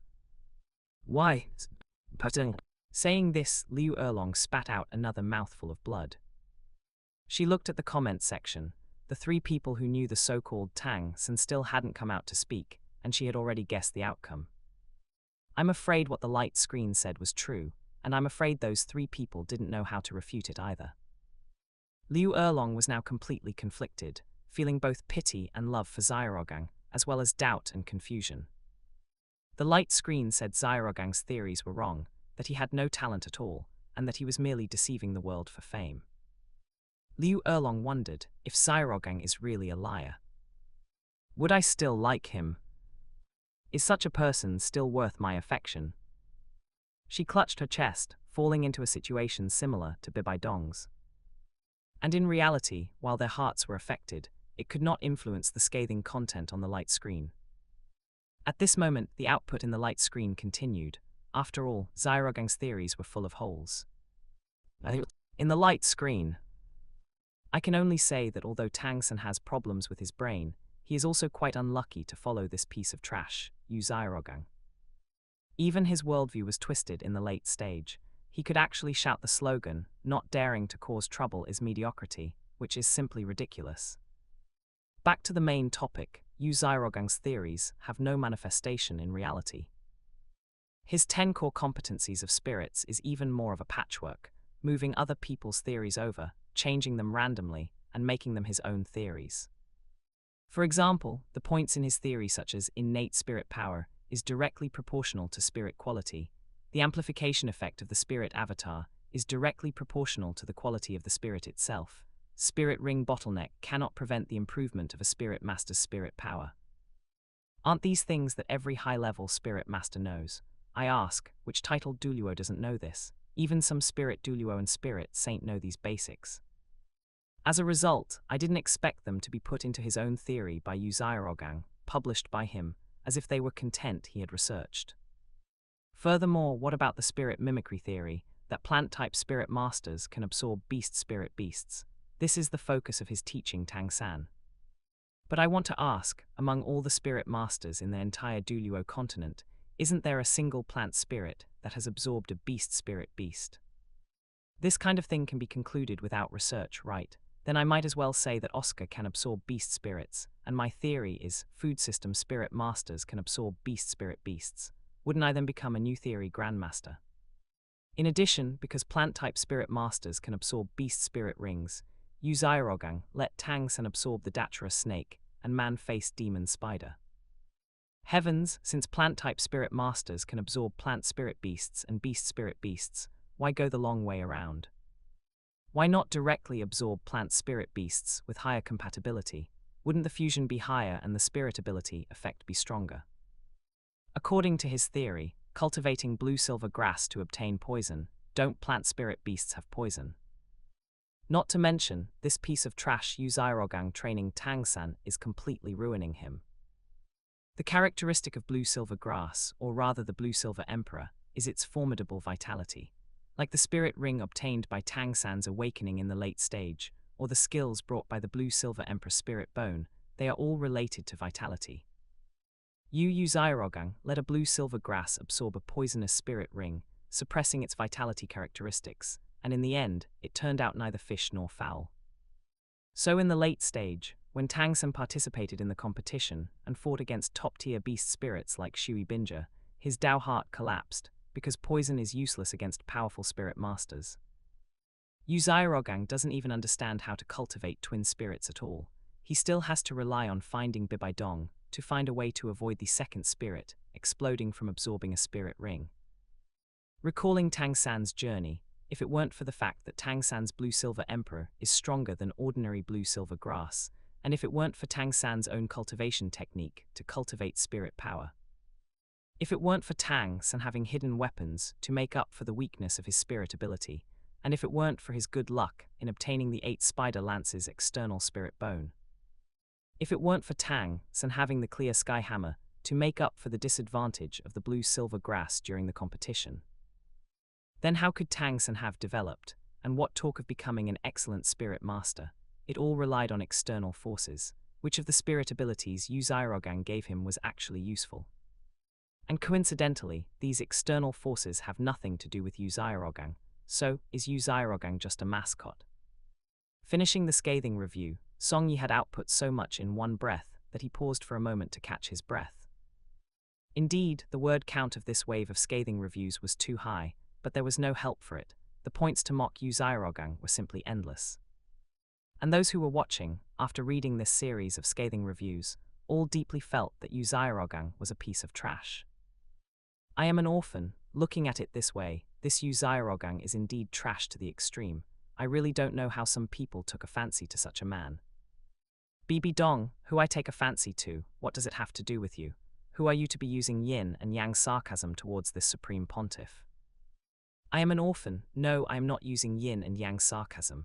I am being direct. Bibi Dong, you are just a blind person. You can even stomach trash like Yu Xiaogang. You must be really hungry. Bibi Dong, if you have the guts, leave your name. This supreme pontiff will definitely not spare you. I am an orphan. You should think carefully about how you will deal with this trash. Yu Xiaogang yourself. The light screen has proven that his theories are all plagiarized or wrong. Do you still like him? Chapter 11, Xiao Wu rebels against Yu Xiaogang, must save Tang San. Bing Bing is polite, the light screen is right. Much of Yu Xiaogang's theory is content already known to high-level spirit masters, yet he still publishes it. This just goes to show how much of a waste Yu Xiaogang is. Du Guyan, and this guy even wanted to use Tang San to prove himself, but he didn't expect that he almost ruined Tang San. Hilarious. Du Guyan, at No Eating Bunnies, come share your thoughts. You should know that Tang San, right? Your friend has been ruined by Yu Xiaogang, what do you think? No Eating Bunnies, could it be that Grandmaster really has a problem? Little San respects him so much, yet he doesn't understand at all and is delaying Little San's future. The only princess, it seems we cannot let this Yu Xiaogang continue to harm people, but we must still plan carefully and prepare an escape route. Meow meow meow, what a pity, sigh. Most loyal believer of the sea god, such a stupid waste, yet there are still people who like him, even the supreme pontiff of Spirit Hall. I am starting to believe the talk about that illusion more and more. Inside the Pope's palace, Bibi Dong is completely bewildered, even falling onto her bed in despair, watching the various scathing reviews of Yu Xiaogang on the light screen. Almost this entire light screen has completely refuted all of Yu Xiaogang's theories. Tears unknowingly stream from the corners of Bibi Dong's eyes. She doesn't know what to do, and finally, from this moment on, she feels a trace of disgust toward Yu Xiaogang. Xiaogang, why? Why did you deceive me like this? Why did you have to put on a facade? Those things weren't yours, yet you still hung them on yourself. Could it be that I was truly wrong? Bibi Dong closes her eyes tightly, her heart aching intensely. It is the pain of being deceived by a lover and realizing her own stupidity. Back then, she loved Yu Xiaogang because she saw him defy the heavens and change his fate, and because she saw him struggle and work hard relying on his talent. But now that it has been proven that all of Yu Xiaogang's talent was an illusion, the virtues she loved in him simply do not exist. If it weren't for the fact that she had loved him once, Bibi Dong would have wanted to take revenge on Yu Xiaogang right then and there. Perhaps I was just too stupid. Or perhaps the so-called illusion and the light screen are right. Xiaogang, what should I say? Bibi Dong can only sigh deeply, swallowing repeatedly, and finally closes the light screen. She doesn't want to see any more for now. Now she can only slowly accept reality and let herself detach from Yu Xiaogang bit by bit. Even if she doesn't love this person in the future, based on their past relationship, Bibi Dong still doesn't want to hold a grudge against him. In Lanbo Academy, Erlong is in the same state, collapsed on the ground with a large amount of blood she vomited beside her. At this moment, Erlong has lost all strength and has no interest in arguing with others in the comment section. Understanding all of Yu Xiaogang's theories, she finally realizes that the Yu Xiaogang she loved simply doesn't exist. Who knows, did she love the excellent Yu Xiaogang, or just Yu Xiaogang in any state? Now, Erlong just wants to accept reality and stop caring about anything else. Throughout the light screen, the output against Yu Xiaogang continues. But these two key people barely watch anymore, while the others watch and post comments to complain. Finally, after writing another 1,000+ words of scathing review, the content of the review ends. Below the main text of the light screen, the final 4 words appear. Review complete. The others look at these 4 words and can finally let loose, flooding the comment section with hundreds of posts, all joining in to mock Yu Xiaogang. Duguyan Shui Binja, Huliena Kayan Renksu, and peerless Douluo Bo Saixi, 5 women, continue incessantly without stopping.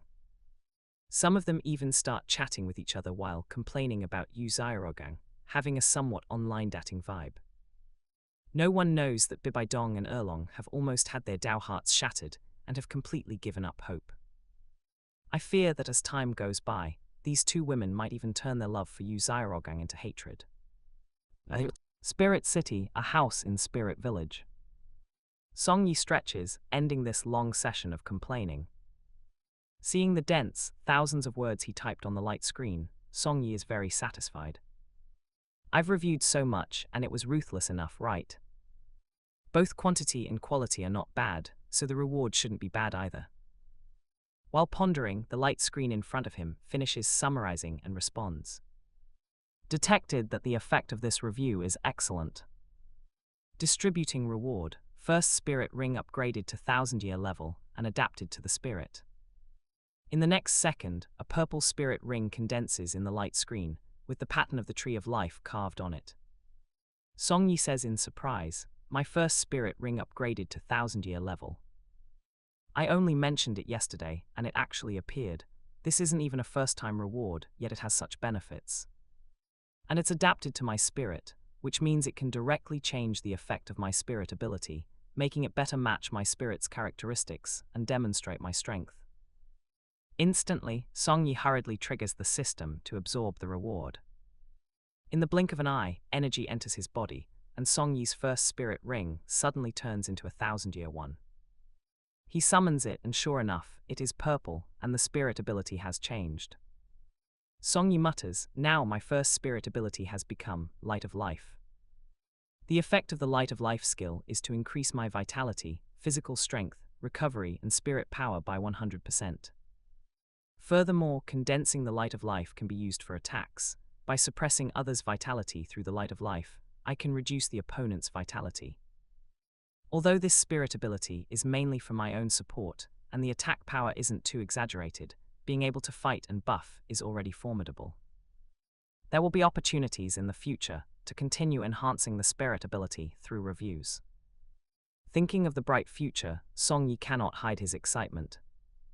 He quickly leaves the house and finds an empty place to experiment. The Light of Life shines on his body, and sure enough, his vitality doubles. What vitality brings is a comprehensive enhancement of the whole body, whether it is strength or speed, even endurance is much stronger. And there is the enhancement of physique and recovery, which can give Song Yi extremely strong endurance. Now Song Yi could fight Captain America for a whole day. Not to mention the doubling of spirit power, which is useful for all kinds of actions of a spirit master. It is almost perfect. Song Yi looks at the green light floating on his body, takes a deep breath, enjoys it for a moment, and continues to experiment. Whether running or attacking, it shows impressive effects. Finally, he withdraws the Light of Life with more satisfaction and returns to the house. Now, just waiting for tomorrow's review task. It's a pity, if only others could see my review content. Especially Bibi Dong and Yu Zairogang, they would definitely break down after reading it. After speaking, Song Yi continues to cultivate. Although his innate spirit power is still very poor, the effort of cultivation cannot be ignored. Shrek Academy. Xiao Wu and the others analyze for a long time, and finally make a decision. Yes, we must stay away from Yu Zairogang, especially Little San. We cannot let him be dragged down by Yu Zairogang anymore, Xiao Wu resolves. Chapter 12. Tang San breaks defense, driving Xiao Wu away. If Xiao Wu and the other two girls were unaware, there would be nothing they could do, but having realized Yu Zairogang's deception and stupidity, how could they possibly continue to stay at Shrek? However, because they had nowhere to go for the time being and hadn't found a new place to stay, the three of them had to plan for the long term. Xiao Wu was the first to set a goal. Before we truly leave, we still need to find someone. Forget to like, comment, subscribers, and share to Infinite Novel Audio. I absolutely cannot let Little San be held back by this Yu Zairogang any longer. Ning Rongrong nodded. She was the smartest of them and took the initiative to explain. Let's do this, there's no need to rush, we'll test the waters first. I'll talk to Little Ao, Zhu Zhuqing will talk to Boss Dai, and Xiao Wu, you'll be responsible for third brother. We'll just reveal a bit about Grandmaster's problems and see how they react. If we're too hasty, I'm afraid it will backfire. Zhu Zhuqing and Xiao Wu nodded, and the three of them began to discuss how they would talk to the others tomorrow during the day. Time slowly ticked by. The next day, The three of them acted separately. Xiao Wu found Tang San and began to indirectly bring up some of Yu Zhaorogang's problems. Little San, if you can absorb both plant spirit rings and beast spirit rings, then why go the long way around? Little San, don't you feel that the blue-silver grass's vitality is its strongest feature, and that its poison is a bit mediocre? Little San, tell me, if someone stole someone else's property, claimed it as their own in the end, and even used it to build a legacy, wouldn't that be disgusting and shameful? Xiao Wu remained cautious and didn't directly speak ill of Yu Zhaorogang. She didn't even mention anyone's name when talking about plagiarism. But unexpectedly, perhaps it was the mention of stealing and theft that made Tang San subconsciously think of his past life. Upon hearing this, Tang San's expression instantly turned gloomy. Xiao Wu, what are you talking about? Who are you talking about? Stealing and theft, who says it must be stealing and theft? What if someone was just forced by circumstances and wanted to carry forward a certain technique? Xiao Wu was stunned upon hearing this. How could she know that in his past life, Tang San had also stolen the Tang sect's hidden weapons techniques, which was why he got emotional when hearing about such things? She thought that Tang San had guessed she was talking about Yu Zhaorogang. But this made Xiao Wu even more confused. Since you guessed I was talking about Yu Zhaorogang, why are you still speaking up for him? Xiao Wu was also somewhat angry. Little San, why are you so aggressive? Did I say who it was? I'm talking about this kind of behavior. If someone really stole another person's achievements, wouldn't they be a liar and a villain? Why are you still speaking up for him? Whoever it is, shouldn't they be despised for doing such things? And carrying it forward, using other people's things to show off in front of others, this is simply being a beast. In order to persuade Tang San more effectively, Xiao Wu had no choice but to curse Yu Zhaorogang like this, hoping to awaken Tang San's conscience so he would realize how disgusting Yu Zhaorogang was. But she really didn't expect that Tang San was the one who had done these very things. Hearing Xiao Wu continue to curse, Tang San felt increasingly uncomfortable. Wasn't this clearly cursing him? Tang San even began to suspect, could Xiao Wu be talking about me? Could she be suspicious that I, at such a young age, can make so many hidden weapons and that it was stolen? Thinking of this, Tang San let out a muffled grunt. Xiao Wu, enough. Who exactly are you talking about? You might as well speak clearly. There's no need to beat around the bush and make veiled accusations. Who I'm talking about, what I'm saying, don't you have any idea? Xiao Wu retorted. In her view, Tang San's defense meant he had guessed she was talking about Yu Zhaorogang. If she were talking about an unrelated person, why would Tang San try to whitewash the act of stealing? However, it was precisely this sentence that made Tang San even more terrified. Have any idea? Tang San swallowed his saliva, his heart racing as he looked at Xiao Wu. She said, I have an idea. Could it be that Xiao Wu used some method to discover that my hidden weapons techniques were stolen? That's right, in anyone's eyes, for me to master so many mysterious cultivation techniques and hidden weapons methods at such a young age, it's impossible for me to have come up with them myself. It makes sense for her to suspect that I stole the techniques. Damn it. His hidden weapons techniques and the secret of his theft in his past life were Tang San's most untouchable reverse scale. No one could touch it, no one could say it out loud. He was the pure and flawless Tang San, a hidden weapons genius, not some thief. Even if he had stolen in his past life, it was only to make the Tang sect stronger, for the legacy of the hidden weapons. Can the business of a hidden weapons practitioner be called stealing? This kind of thing, even if it were his own father or the person he liked, could not be spoken of, could not be tainted. Tang San was suddenly furious. Shut up. Xiao Wu, I don't want to hear any more. Shut your mouth right now. From today on, no one is allowed to bring up this topic again. If you still consider me your brother, then don't mention it again. What? Xiao Wu was also stunned. How could she have imagined that just by mocking Yu Zhaorogang a few times, she would provoke such great rage from Tang San? Wasn't she Tang San's sister? Didn't he say that even if everyone wanted to kill her, they would have to step over his corpse? Could it be that in front of a piece of trash like Yu Zhaorogang, I, Xiao Wu, am not even comparable to him? Do you value Yu Zhaorogang more? Xiao Wu suddenly felt a sharp pain in her heart. She clutched her chest and asked Tang San, feeling quite distressed. "Little San, do you know what you are saying? I am your sister, I am doing this to help you." I said Xiao Wu. Tang San felt very pained seeing Xiao Wu like this. But since it involved the secret of his past life, he had to suppress it, so he replied coldly, "This matter, no one is allowed to mention it again. Since you have your suspicions, then let those suspicions be buried.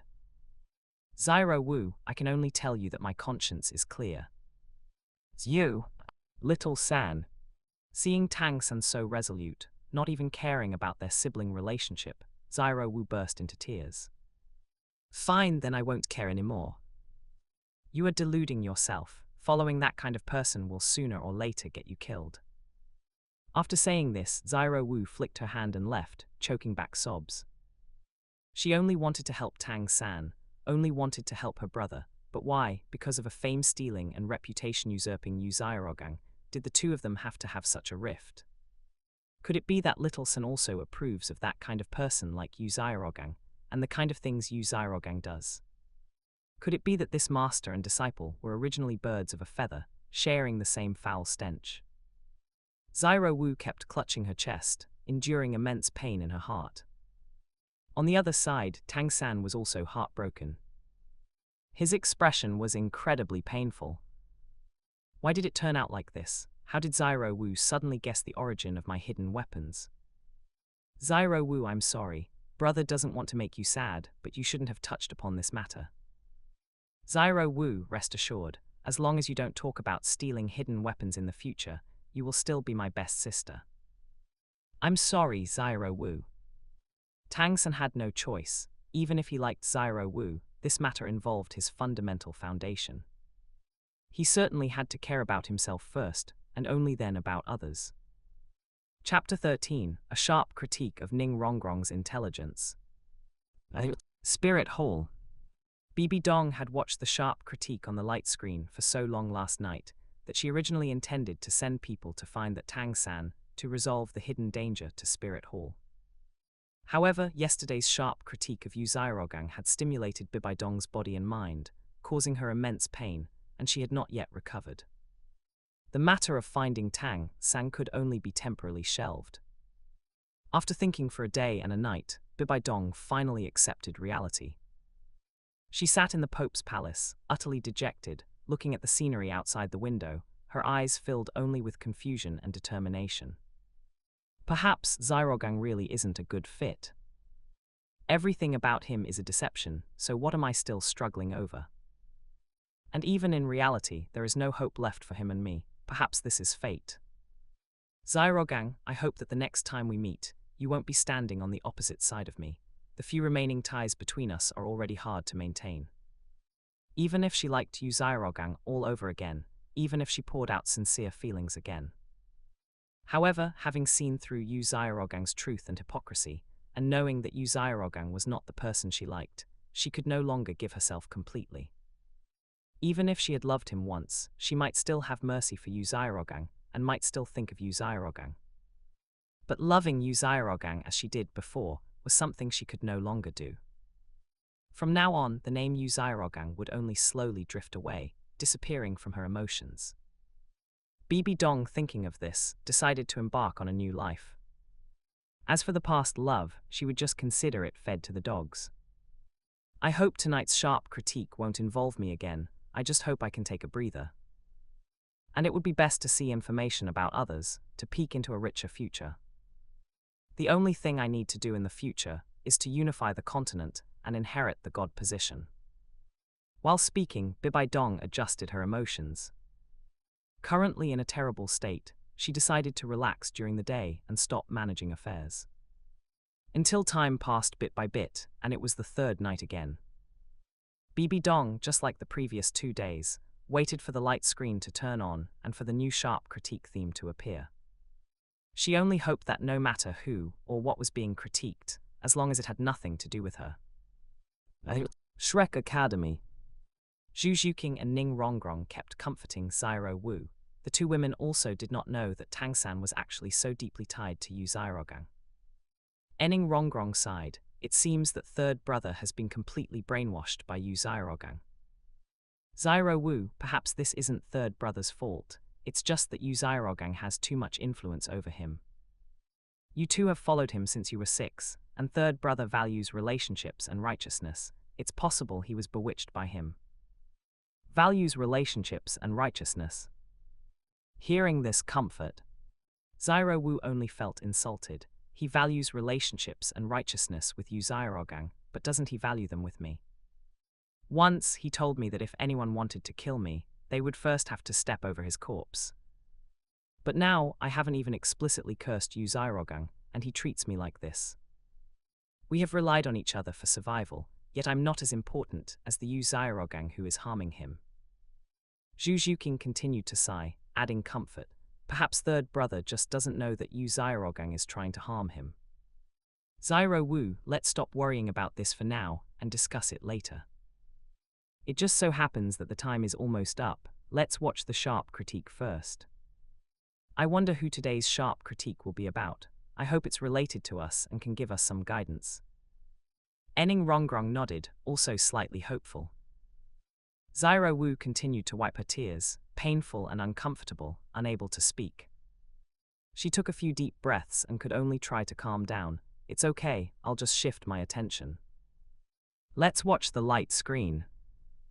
Just then, a moment later, the light screen indeed lit up again. Everyone opened the light screen together, and what came into view was the same as before, with the theme of this sharp critique appearing first. Only the 3 of them, including Ning Rongrong, were extremely surprised, because the theme that appeared this time was actually Ning Rongrong.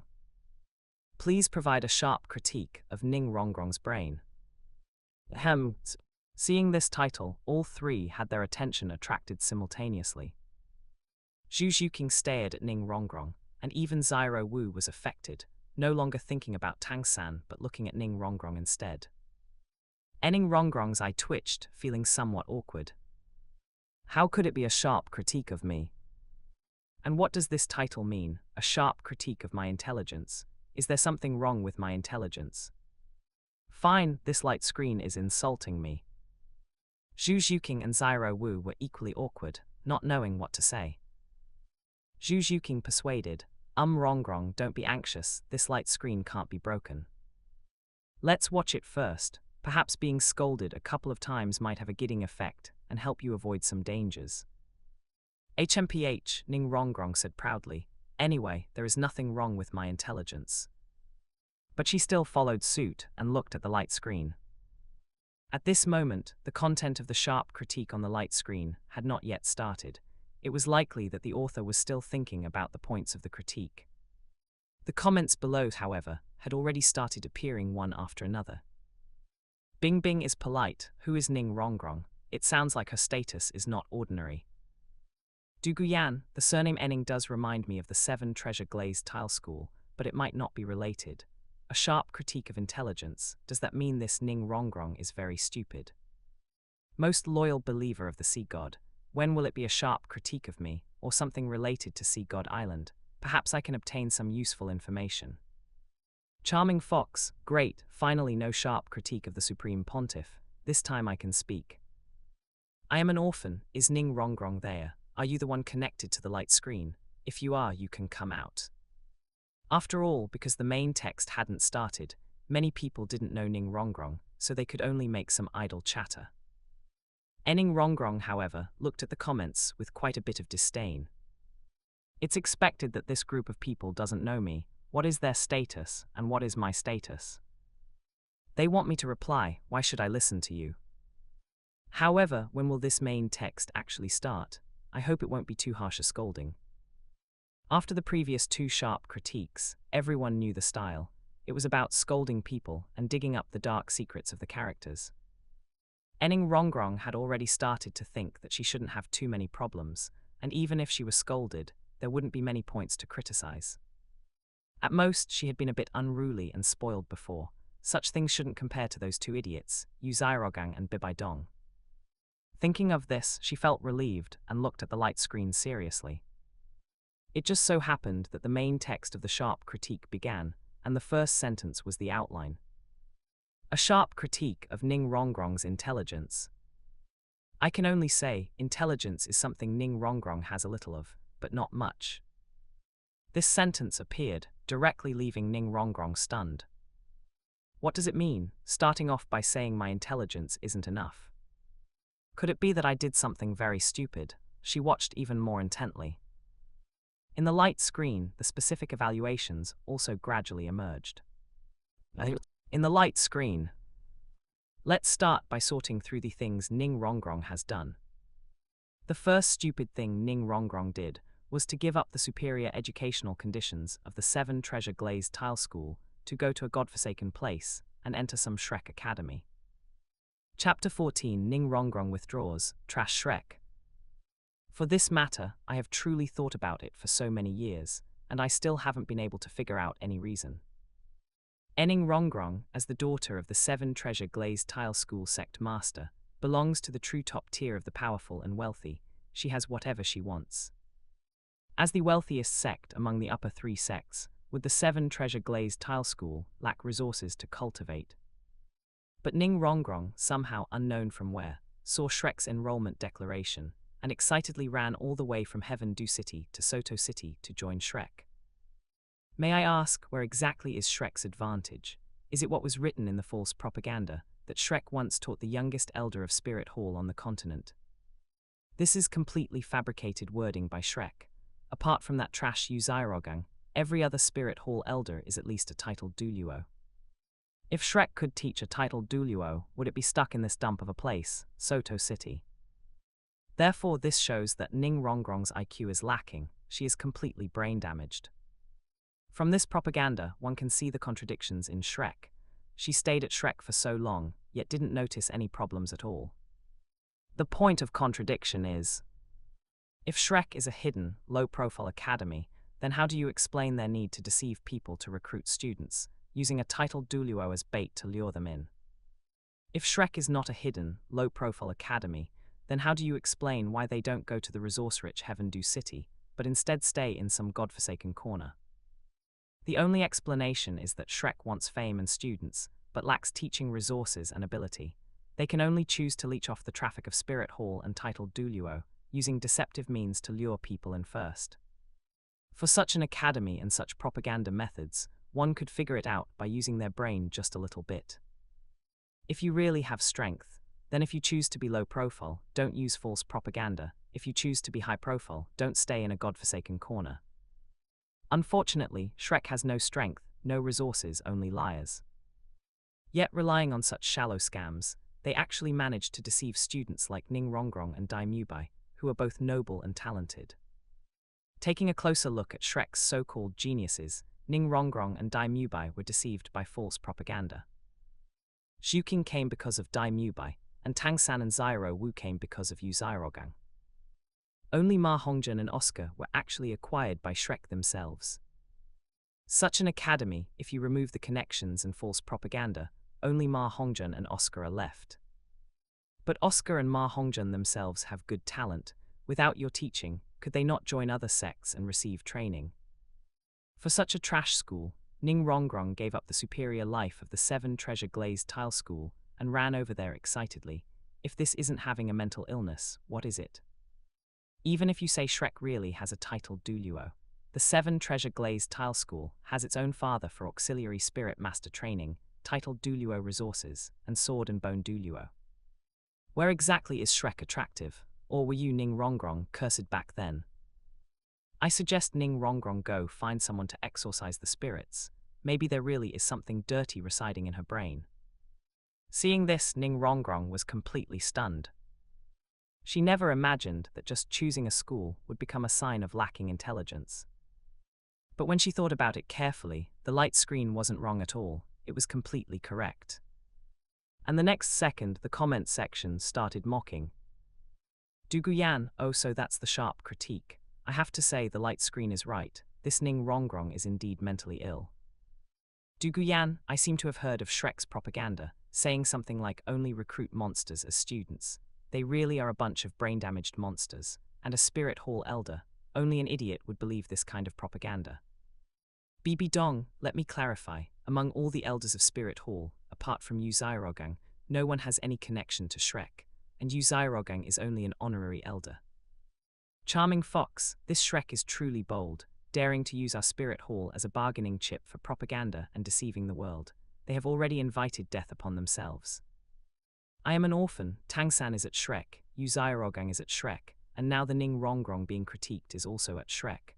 I can't understand it. Where did they get the luck to deceive so many prodigies? I am an orphan. It seems Spirit Hall had better destroy this academy, otherwise there will surely be disaster. Bibi Dong, Shrek, I have noted it. Most loyal believer of the sea god, this Ning Rongrong really has no brains to believe such a logical propaganda. If she is still there, I can only advise her to leave early. Bing Bing is polite, what a pity. A young lady of the 7 Treasure Glazed Tile School, actually wasting her time in such a place. Shrek is doing great harm. Each one of these comments was filled with disparagement for Shrek and Ning Rongrong.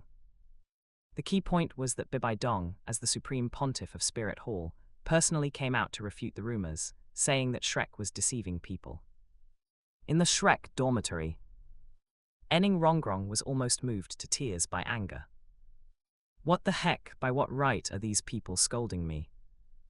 I was also deceived. How was I supposed to know there was such shameless propaganda? The most critical thing is, this light screen is actually quite right. Ning Rongrong wiped away her tears and choked out. I've been here for a year or two, and these days have been too bitter. That idiot Yu Zhuqing only knows how to make us run laps every day. The medicine used after running laps and the food we eat can't compare to our 7 Treasure Glazed Tile School at all. And what about that Spirit Hall elder that Shrek advertised? How come I've never seen them? Now even Bibi Dong is refuting it. You Shrek, if I had known you were this pathetic, why would I have come here? Woo Zhuqing Zyro Wu, I think I really am quite stupid. Zhuqing helplessly patted Ning Rongrong's shoulder and continued to comfort her. It's okay, Rongrong, at least we know the truth now. When I came here, I didn't care about any propaganda, I just came for that guy Daimubai. Now it seems that not only is Yu Zhuqing stealing and deceiving, but this Flender is also very hypocritical, relying on deceit to recruit students. Which normal academy or sect couldn't provide the educational resources they give? Zyro Wu frowned, but we are already here. Still the same thing, now we can only find a way to leave. The sooner we leave, the greater the benefit. It's a pity that little San has already been brainwashed. Ning Rongrong wiped away her tears and nodded heavily. You're right, we absolutely cannot stay in this academy.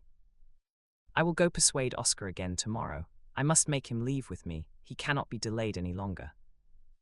Oscar, Zhuqing frowned slightly and muttered, why do I have a bad premonition that Oscar also has some problems? Chapter 15, Oscar is a womanizer, Ning Rongrong is numb. Ning Rongrong heard Zhu Zhuqing's words and quickly looked up to ask, Oscar, what kind of problem could Oscar have? Zhuqing, to be honest, among the 3 of them, Boss Dai, Fatty and Oscar, isn't Oscar the cleanest one. Besides, he likes me so much, and unlike other men who seek out pleasure, he's still a virgin.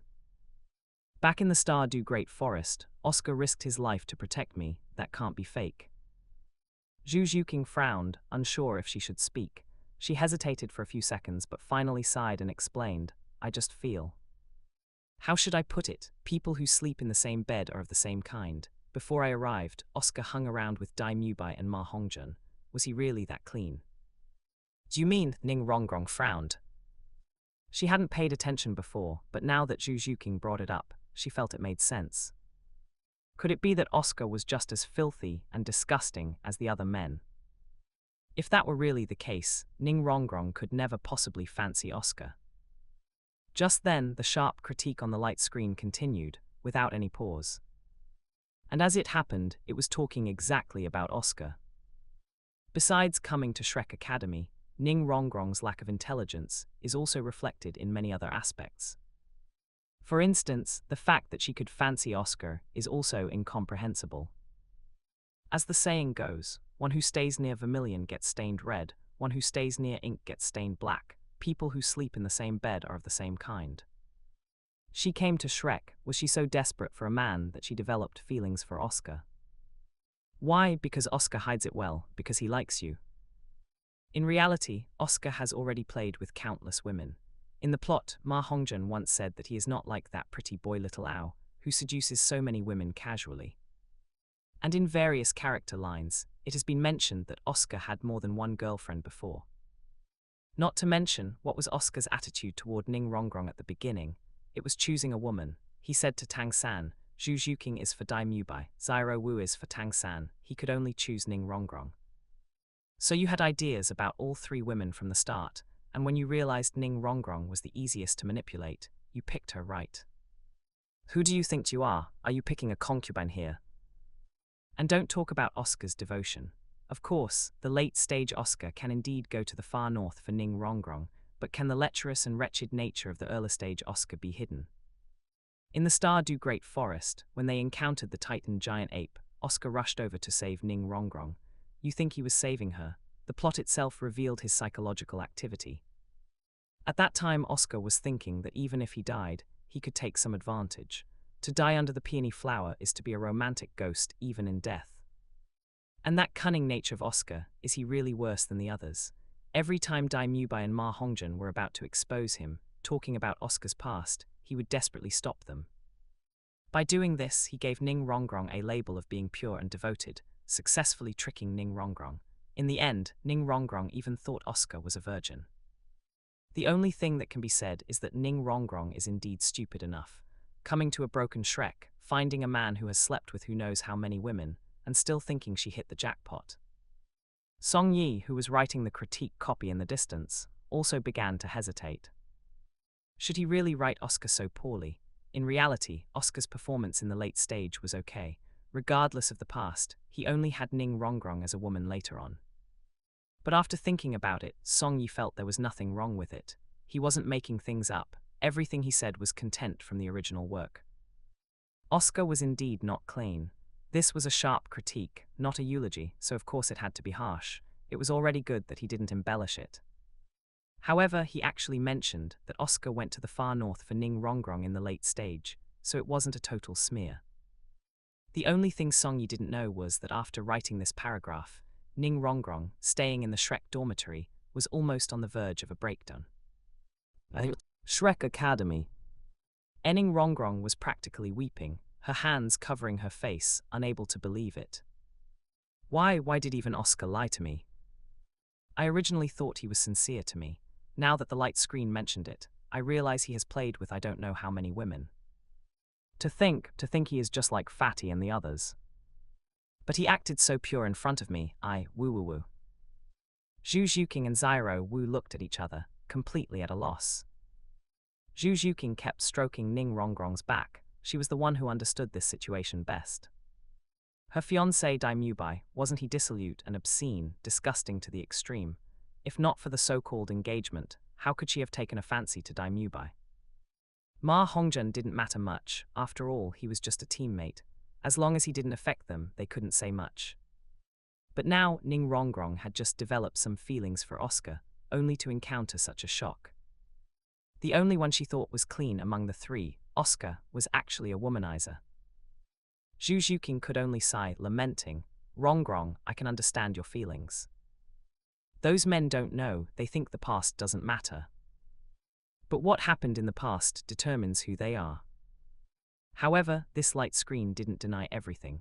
It also said that Little Ao would go to the far north for you in the future, so he should still have you in his heart. Hearing this, Ning Rongrong's face showed only mockery. She stared at Zhu Zhuqing and asked, Zhuqing, can you accept it? The future is ethereal, but the past is real. I ask you, when you are with Boss Dai, do you think of him doing those things in bed with other women? You think of Boss Dai showing his lust with other women, they are venting their desires, and their bodies are covered in disgusting moisture. Can you accept this kind of thing? Zhu Zhuqing heard this, and in her mind, she involuntarily imagined Dai Mubai having relations with other women. Dai Mubai relied on money to make other women kneel before him like bitches. Then he let himself vent his desires, doing whatever he wanted. That's right, could she accept it? Zhu Zhuqing thought of these things, and her chest felt a sharp pain, as if her heart was being cut by thousands of knives. Ice Rongrong. I'm sorry, I shouldn't have spoken so lightly. Why are all these men like this? They don't need affection, they don't need love, they only want the flesh, and they are even full of deception. It's Rongrong. By the end, Zhu Zhuqing and Ning Rongrong hugged each other, only able to rely on one another. Xiao Wu looked at the two of them and hugged them too, trying her best to comfort them. Before, Ning Rongrong didn't know, but now she knew about Oscar's deception and concealment. I'm afraid this couple has also reached the end. Xiao Wu turned her head to look at the light screen. She couldn't understand why all these people in Shrek were so disgusting. And the critique of Ning Rongrong hadn't ended yet. Could it be that she still had some foolish future? Chapter 16, Douluo Continent, becomes a romance continent. I won't comment much on Ning Rongrong's virtues or vices for now, because the theme of this sharp critique is Ning Rongrong's intelligence. Whenever Ning Rongrong did something stupid, Song Yi didn't hold back at all. He immediately started typing, beginning a new sharp critique. Inside the light screen. If joining Shrek and being PUA'd into fancying Oscar is the staple food of Ning Rongrong's stupidity, then her so-called reckless impulses are just the side dishes of her stupidity. Let's look closely at the plot. How many stupid things has this idiot Ning Rongrong done, relying on her status every day, thinking that being a successor of the 7 Treasure Glazed Tile School allows her to do whatever she wants? When she first arrived at Shrek, Ning Rongrong pretended to be a good girl, but during training, she chose to slack off and cheat. When she was finally exposed by Flender, she remembered she was a little witch and prepared to threaten Flender. Later, when Dai Mubai wanted to discipline her, she suggested paying Tang San to kill Dai Mubai. Seriously, what were you thinking at that moment? You are a support system spirit master, you snuck out, and you have no one protecting you, yet you insult Flender. If he acted on impulse, Flender might suffer retaliation from your sect, but the damage you would suffer would be irreversible. And asking Tang San to kill Dai Mubai is the big boss of the academy. If Tang San really made a move, could he defeat Flender and the others and kill Dai Mubai? Is Tang San an idiot? He takes your pittance, and he might end up getting killed for it. Furthermore, the change in attitude. You should have either kept pretending to be a good girl or been reckless and unreasonable from the start. I don't understand, if you couldn't keep up the act with your own personality, why force yourself to pretend to be a good girl? What, to satisfy some special fetish? Just looking at this, Ning Rongrong's intelligence, especially her intelligence regarding social interaction and benefit calculation, is practically non-existent. And later, when Ning Rongrong got Tang San's hidden weapons and went back to the sect to test them, she really went for the kill against her own grandpa sword. The plot clearly states that Sword Douluo Chenzin had to spend energy and time to digest those toxins. If he hadn't handled it well, it would have been irreversible damage. Wow, your intelligence is truly something. In the Douluo world, every spirit master is a glass cannon with high offense and low defense. If they don't use spirit power to protect themselves, their physical strength is just so-so. You're really afraid your grandpa sword won't die soon enough, right? With a brain like this, it's puzzling whether it's the influence of her personality or just naturally low intelligence. There's no need to continue the sharp critique on other matters. In the late stage, Ning Rongrong completely became a support accessory, and besides pairing up with Oscar, she didn't have much of a role. Overall, Ning Rongrong's performance in the early stages was purely brain-dead, and in the late stages, she was completely a tool character to set off Tang San and Oscar, without much significance. Sharp critique finished. Only after finishing all this did Song Yi laugh mockingly twice in his room, ending it. It wasn't that he didn't want to continue complaining, but that Ning Rongrong really didn't have much of a role in the late stage. She spent every day dating Oscar, and at most, she helped resurrect Tang San in the finale. Under other circumstances, she hardly did anything independently, so what else was there to critique? Similarly, after reading this sharp critique, the connected audience members couldn't help but complain. Du Guyan, looking at it this way, this Ning Rongrong really has some problems. She doesn't look like a successor of the upper 3 sects at all. Has Ning Rongrong connected to the light screen? Do you feel ashamed? Bing Bing is polite, so Ning Rongrong's main stupidity is still related to Shrek, falling for a lecherous bug like Oscar, becoming Tang San's accessory, and using hidden weapons to hurt her grandfather are all caused by this school.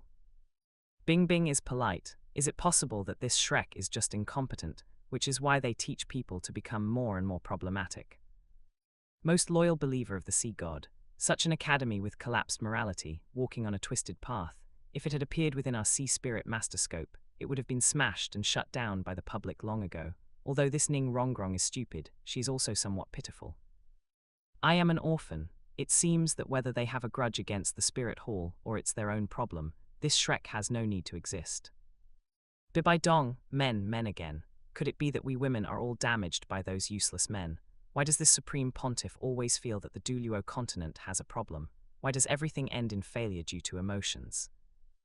Inside the Pope's palace, Bibi Dong couldn't help but sigh when she saw that it was once again the influence of men. Thinking about it carefully, everyone who has appeared or been mentioned so far, including herself, her daughter, and her disciple, has all suffered because of love.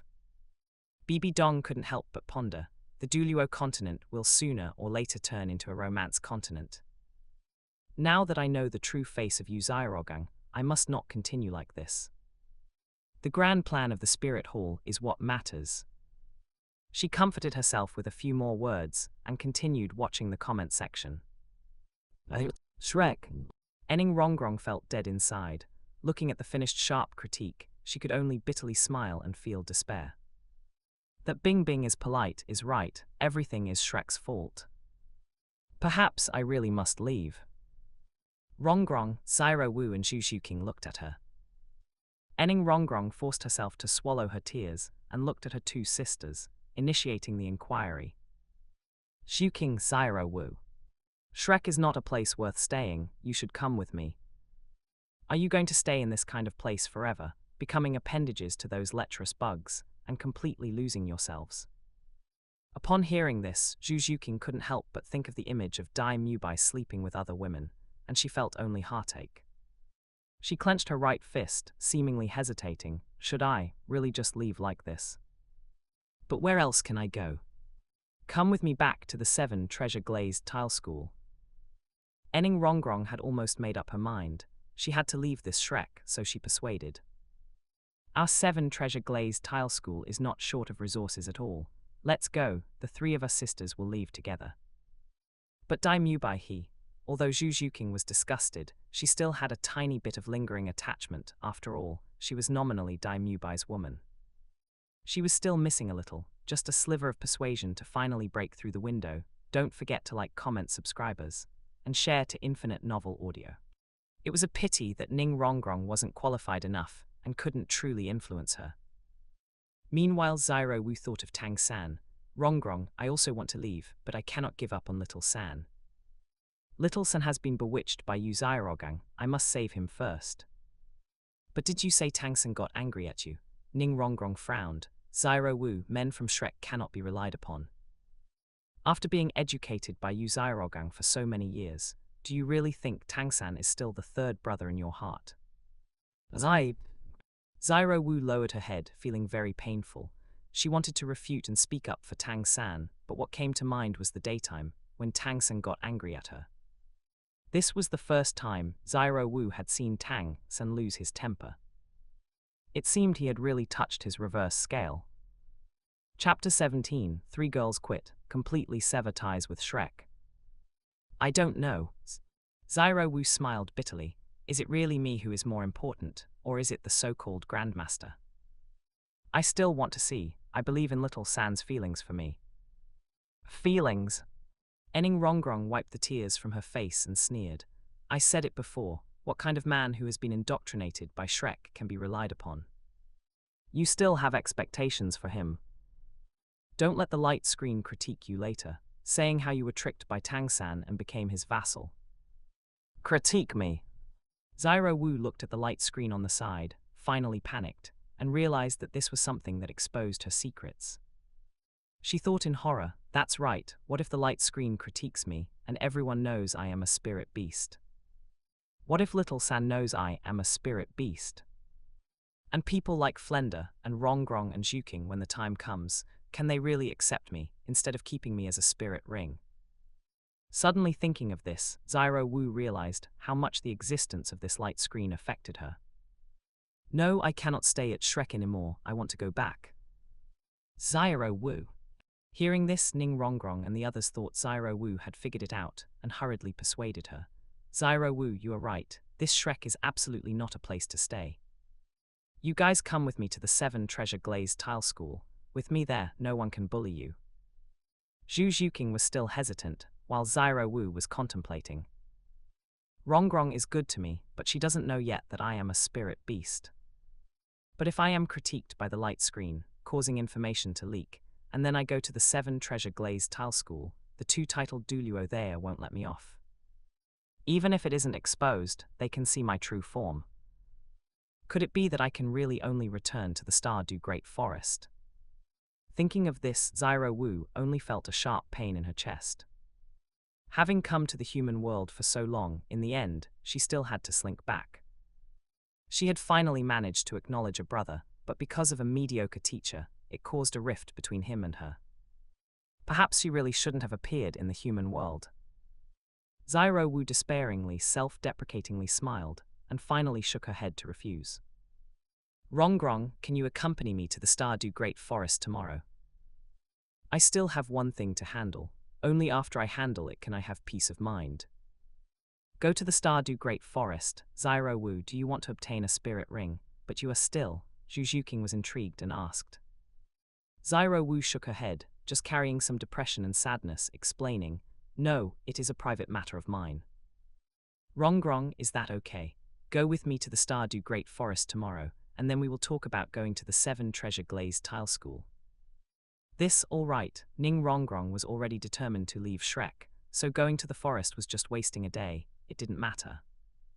The 3 simply discussed how to leave, and finally decided to use asking for leave for business as an excuse, and just leave directly. If they rashly said they were quitting, Shrek probably wouldn't let them go. Flender and Yu Xiaogang might even forcefully drag them back to stay. Finally, the critique ended, and Ning Rongrong's thoughts were complicated, but she also felt some relief. She lay on the not-so-soft bed in the Shrek dormitory, sighing to herself. Perhaps I still have to thank this person who is critiquing. If it weren't for him, I would have already become Oscar's vassal. If I have the chance to meet the person who is critiquing, I must express my gratitude in person. Spirit City, a house in Spirit Village. Song Yi had just prepared to claim today's critique reward when he suddenly sneezed. He rubbed his nose and said casually, who is thinking of me or cursing me?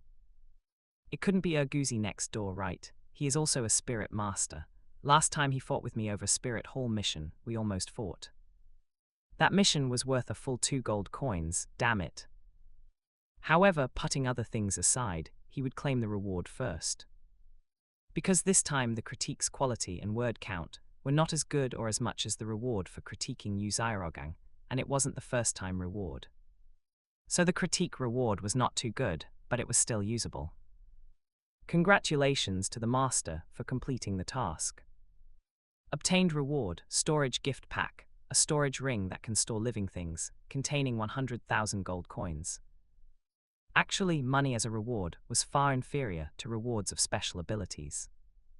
However, for a spirit master in the early stages, one still needs to rely on money, whether it is for travel expenses to go everywhere or for purchasing resources, it is indispensable. 100,000 gold coins, plus a storage ring that can store living things, was absolutely enough. Good, at least I won't lack anything in terms of materials, and my spirit power is almost at level 20. I will strive to cultivate hard today, achieve a breakthrough to level 20, and go to the Stardew Great Forest tomorrow to find a suitable spirit ring. My current first spirit ring is a 1,000-year one, the second spirit ring must be at least several thousand years. Fortunately, Song Yi now possessed a god-king level spirit, the Tree of Life. Whether it was fighting or saving his life, he was handy at it, and Spirit City was not far from the Stardew Great Forest, so he would look for it slowly. After saying this, Song Yi hurriedly immersed himself in extreme cultivation. He was just a little bit away, he had to hurry up and achieve a breakthrough to level 20. The next day, Shrek Academy. Oscar followed Ning Rongrong and asked very puzzledly, Rongrong, why are you three suddenly asking for leave to go somewhere? And all three girls are asking for leave together. Did something happen? He cared as usual. After all, it was indeed strange for the three of them to leave at the same time. If it weren't for Ning Rongrong using the 7 treasure glazed tile school as an excuse, Flender might not have successfully approved it. However, now that Oscar was inquiring, Ning Rongrong felt very annoyed. She didn't know before, but now she knew that Oscar had also slept with who knows how many women, and she felt nauseated just looking at him. Now seeing this pretty boy Oscar, she couldn't help but think of this man entangled and biting with other women, constant sweat flowing out, the whole room filled with obscenity. Thinking of this scene, Ning Rongrong felt heart-wrenching pain and extreme disgust. Coincidentally, at this moment, Oscar's hand was about to reach over, and Ning Rongrong violently shook it off and said coldly, Is Rongrong something you can call me? What is your status? Do I have any relationship with you? My taking leave has nothing to do with you. Get away from me immediately. The sudden change in attitude instantly left Oscar dumbfounded. Oh, this. How could he have imagined that Rongrong, who had been intimate with him and was about to establish a boyfriend-girlfriend relationship, would suddenly be so fierce to him? Could it be that he said the wrong thing or did the wrong thing and didn't discover it, making the young lady angry? Oscar had also played with quite a few women and was relatively knowledgeable, so he hurriedly opened his mouth. Rongrong, you are so angry, it must be that I did something wrong. But I just wanted to care about you, the 3 of you girls leaving, maybe there will be danger. Rongrong, you tell me first, did I say the wrong thing? I apologize to you, and then tell me where you are going, okay? I am really worried and afraid that something will happen to you. For women, no matter what, you must always show that you are doing it for her sake, and every sentence must reflect that you are caring about her. Oscar understood that no matter where he was wrong, he would admit his mistake first, and then express his concern. However, the current Ning Rongrong was no longer the original one, and hearing these words, she only felt disgust, and waved her hand again, cursing out. Where I go has nothing to do with you.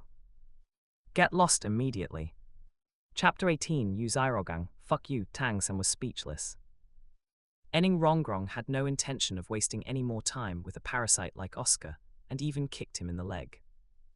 Get lost. Oscar was completely stunned, but seeing Ning Rongrong acting as if she had gone mad, he was at a complete loss. In the end, he could only leave in fear, to prevent anything untoward from happening.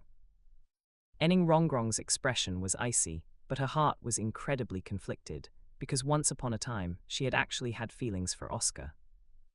It was just a pity that this man had deceived her. She shook her head and left.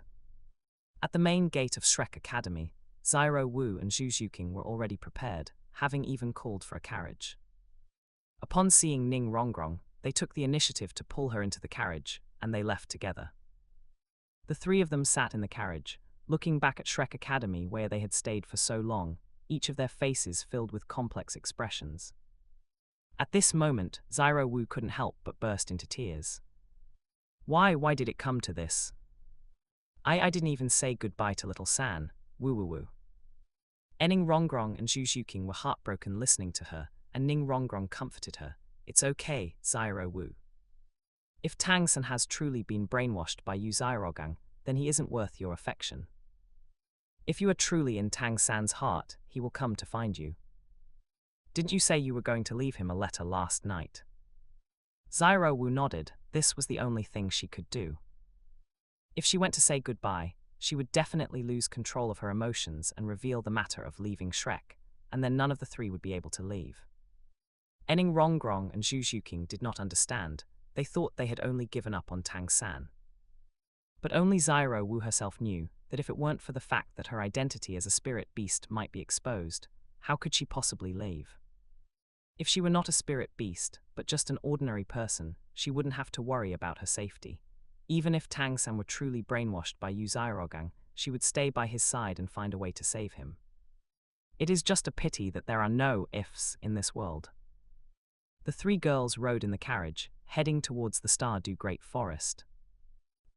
Shrek Academy.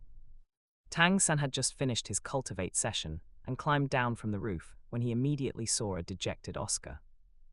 He was a bit puzzled and asked, "Little Ow, what's with that expression?"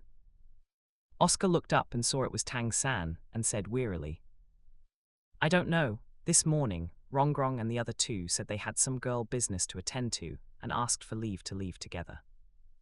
I tried to show concern for Rongrong, but it seems I offended her. She gave me a good scolding and even kicked me." Asked for leave. Upon hearing this, Tang San immediately became vigilant. What kind of leave? Did Xiao Wu also ask for leave? Yeah, the three of them together. Oscar frowned. Hearing that Xiao Wu had left, Tang San's mind went completely blank. What on earth is going on? How come Xiao Wu and the others have seemed like different people these past few days? I already found it strange when Ning Rongrong asked about Grandmaster's theories earlier, and now the three of them have left completely. How could this be? Just then Dai Mubai suddenly ran over from a distance, holding a letter. "Little San, there's a letter here. It seems to be from Xiao Wu for you. I found it at the entrance of your dormitory." Xiao Wu's letter. Tang San rushed over and took the envelope. Coincidentally, because the three girls had taken leave at the same time, others also felt something was amiss, and Yu Xiaogang, Zhao Wuji and Flender all walked over. Yu Xiaogang had already heard from Flender, and he had been reprimanding Flender on the way. "Such a big matter, and you didn't even tell me. Flender, do you still see me as your brother?" Flender apologized as he walked. "Xiaogang, I didn't mean to. Ning Rongrong used the 7 treasure glazed tile school to threaten me. And she promised repeatedly that it was just to attend to some private business. I thought it might be those kinds of things girls have, so it wouldn't be right not to approve it. 3 students leaving at once, even a pig could tell something is wrong." Yu Xiaogang scolded Flender in frustration, and at the same time, the few teachers arrived beside Tang San and the others. These people had come over to ask about the situation and see if Tang San and the others knew anything. Unexpectedly, they happened to see the letter in Tang San's hand, and Yu Xiaogang quickly spoke up. "Little San, do you also know about Xiao Wu and the others leaving? We just heard Mubai say that this was left for you by Xiao Wu." Tang San was equally bewildered, but his expression was serious. "Yes, it is Xiao Wu's handwriting on the envelope." "Grandmaster Dean, what exactly happened?" Yu Xiaogang explained. "This morning, Ning Rongrong represented the 3 girls and went to Flender to ask for leave, saying they had private matters and needed a day off. Flender didn't notice anything suspicious, so he agreed. But who would have thought that the 3 of them seemed to have planned this long ago, having even prepared a carriage. They left immediately after asking for leave without stopping at all, which seems problematic. We came here because we wanted to ask if you knew anything. It seems now that Xiao Wu didn't even say goodbye to you." Hearing the last sentence, Tang San's expression immediately darkened. What could be so urgent that Xiao Wu wouldn't even tell me? Could it be that I'm not even worth her trust? I am her brother. Yu Xiaogang frowned, also feeling that Xiao Wu was not very sensible, so he said. Little San read what the letter says first. Tang San quickly opened the envelope, and everyone looked at the contents of the letter together. Unexpectedly, the moment the letter was opened, the words that caught their eyes were a farewell. "Brother, by the time you see this letter, I will likely have already left Shrek. Actually, we weren't simply asking for leave, but truly leaving Shrek. From now on, just consider that we have dropped out. I'm sorry, I didn't mean to keep it from you. It's just that for some reasons, I cannot say goodbye to you. Brother, the things I said to you the day before yesterday were not because I wanted to argue with you about anything, but just because I wanted to save you. Yu Xiaogang is not a reliable person. I'm afraid you already know that his theories were all stolen, which is why you were so indignant when I mentioned it the other day. Brother, I cannot understand what kind of love potion Yu Xiaogang has fed you to make you defend him so much. Even when you know that his things are stolen, you still make excuses for him. I really doubt in your heart who is more important, me or Yu Xiaogang. Do you still remember the words you said to me back then? Perhaps they can no longer be realized. But before that, I still want to tell you, never trust Yu Zhuqing. Even I can now point out a large number of problems with his theories, for example. The content of the letter was written in Xiao Wu's tone, without being too sentimental or too deliberate. The main theme was saying goodbye, and by the way, helping Tang San expose Yu Zhuqing's problems. Reading to the end, most of the content pointed out the loopholes in Yu Zhuqing's theories, as well as the final farewell. Throughout the entire letter, Xiao Wu never mentioned where she was going because she was afraid that this letter might be seen by others. And after Tang San finished reading, he felt as if the sky had collapsed. Only then did he realize that the person who stole and took others' achievements that Xiao Wu spoke of 2 days ago was not himself, but Yu Zhuqing. Chapter 19: Tang San rebels against Yu Zhuqing. Yu Zhuqing collapses. I. At that time, how could Tang San have imagined that Yu Zhuqing was a thief, doing the same thing as himself, stealing the fruits of others' labor to show off in front of others? The chance of such a thing overlapping was too small. Tang San naturally thought the words were about himself. After all, he had already mastered so many miraculous hidden weapons techniques and various cultivation techniques at the age of 6. Even a pig could see that this was not something a 6-year-old child could create. The only possibility was that he had learned them from somewhere else. It was just that Tang San had never explained it to the outside world, and others found it hard to ask. Not even his father had ever asked. So when Xiao Wu asked about stealing and misappropriating achievements 2 days ago, the only person Tang San thought of was himself. He judged that Xiao Wu had guessed the origin of his cultivation techniques and hidden weapons techniques, so she was insinuating against him. That was why he was so furious. After all, this was his most critical reverse scale. Even because of this, a rift formed between the two.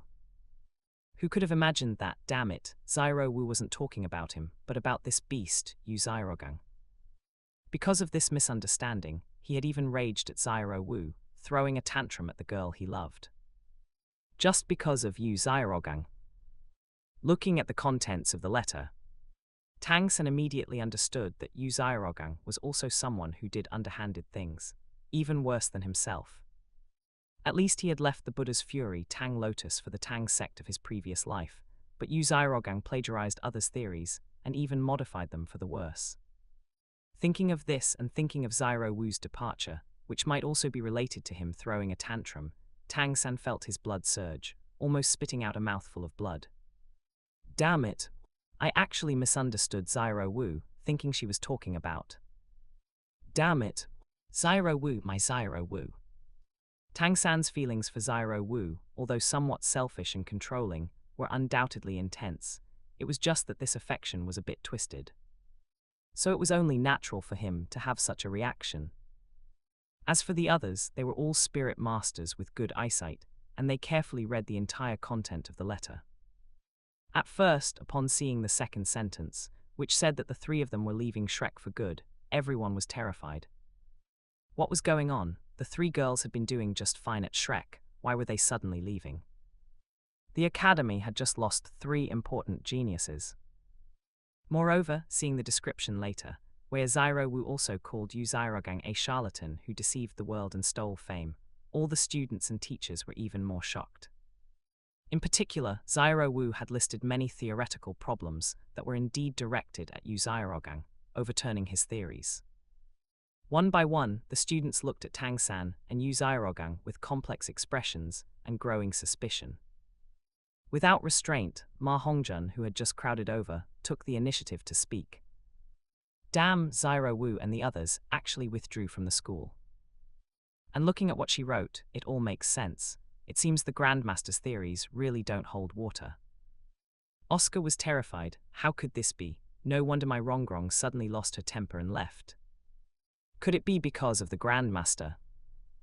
Did they leave because they knew the Grandmaster's theories were problematic and felt that Shrek was no good? Daimyo also had a gloomy face, thinking, wait, 2 days ago, Zhuqing started trying to persuade me. She didn't say it explicitly, but she kept hinting, seemingly disparaging our academy, and even hinting that she wanted to take me away. I didn't pay attention and just retorted a few times. After all, I've stayed at Shrek for quite a while. Hearing this, Oscar also reacted and quickly replied, "That's right, Rongrong also told me that 2 days ago. She almost explicitly said that Shrek had problems and that staying here was a waste of youth. I, like you, Boss Dai, felt that I was a Shrek person, so I hinted a refusal, indicating I wouldn't leave. Could it be because of this that they felt Shrek was really no good, the theories were flawed, and it would ruin their future? Is that why the three of them left together?" When the conclusion reached this point, everyone looked at Yu Xiaogang simultaneously. If they hadn't guessed wrong, this was the only possibility. Yu Xiaogang had forced them away. Tang San instantly recalled the last 2 days, as well as the letter Xiao Wu had written, and he muttered in his heart. Combined with what Mubai and Little Ao said, and the fact that Xiao Wu hinted at me at the time, she was actually talking about the teacher. Could it be that they... Thinking of Xiao Wu, Tang San couldn't help but reveal a cold expression. If it was someone else slandering his teacher, he would kill them without hesitation. But Xiao Wu was different. Xiao Wu was the woman he loved most. In the original work, Tang San was indeed willing to disregard his own safety for Xiao Wu. At least, Xiao Wu was much more important than Yu Xiaogang. Thinking of this, Tang San stared fixedly at Yu Xiaogang. Yu Xiaogang, surrounded by everyone, was terrified and quickly spoke up. "What are you talking about? How could my theories be problematic? They must have misunderstood me.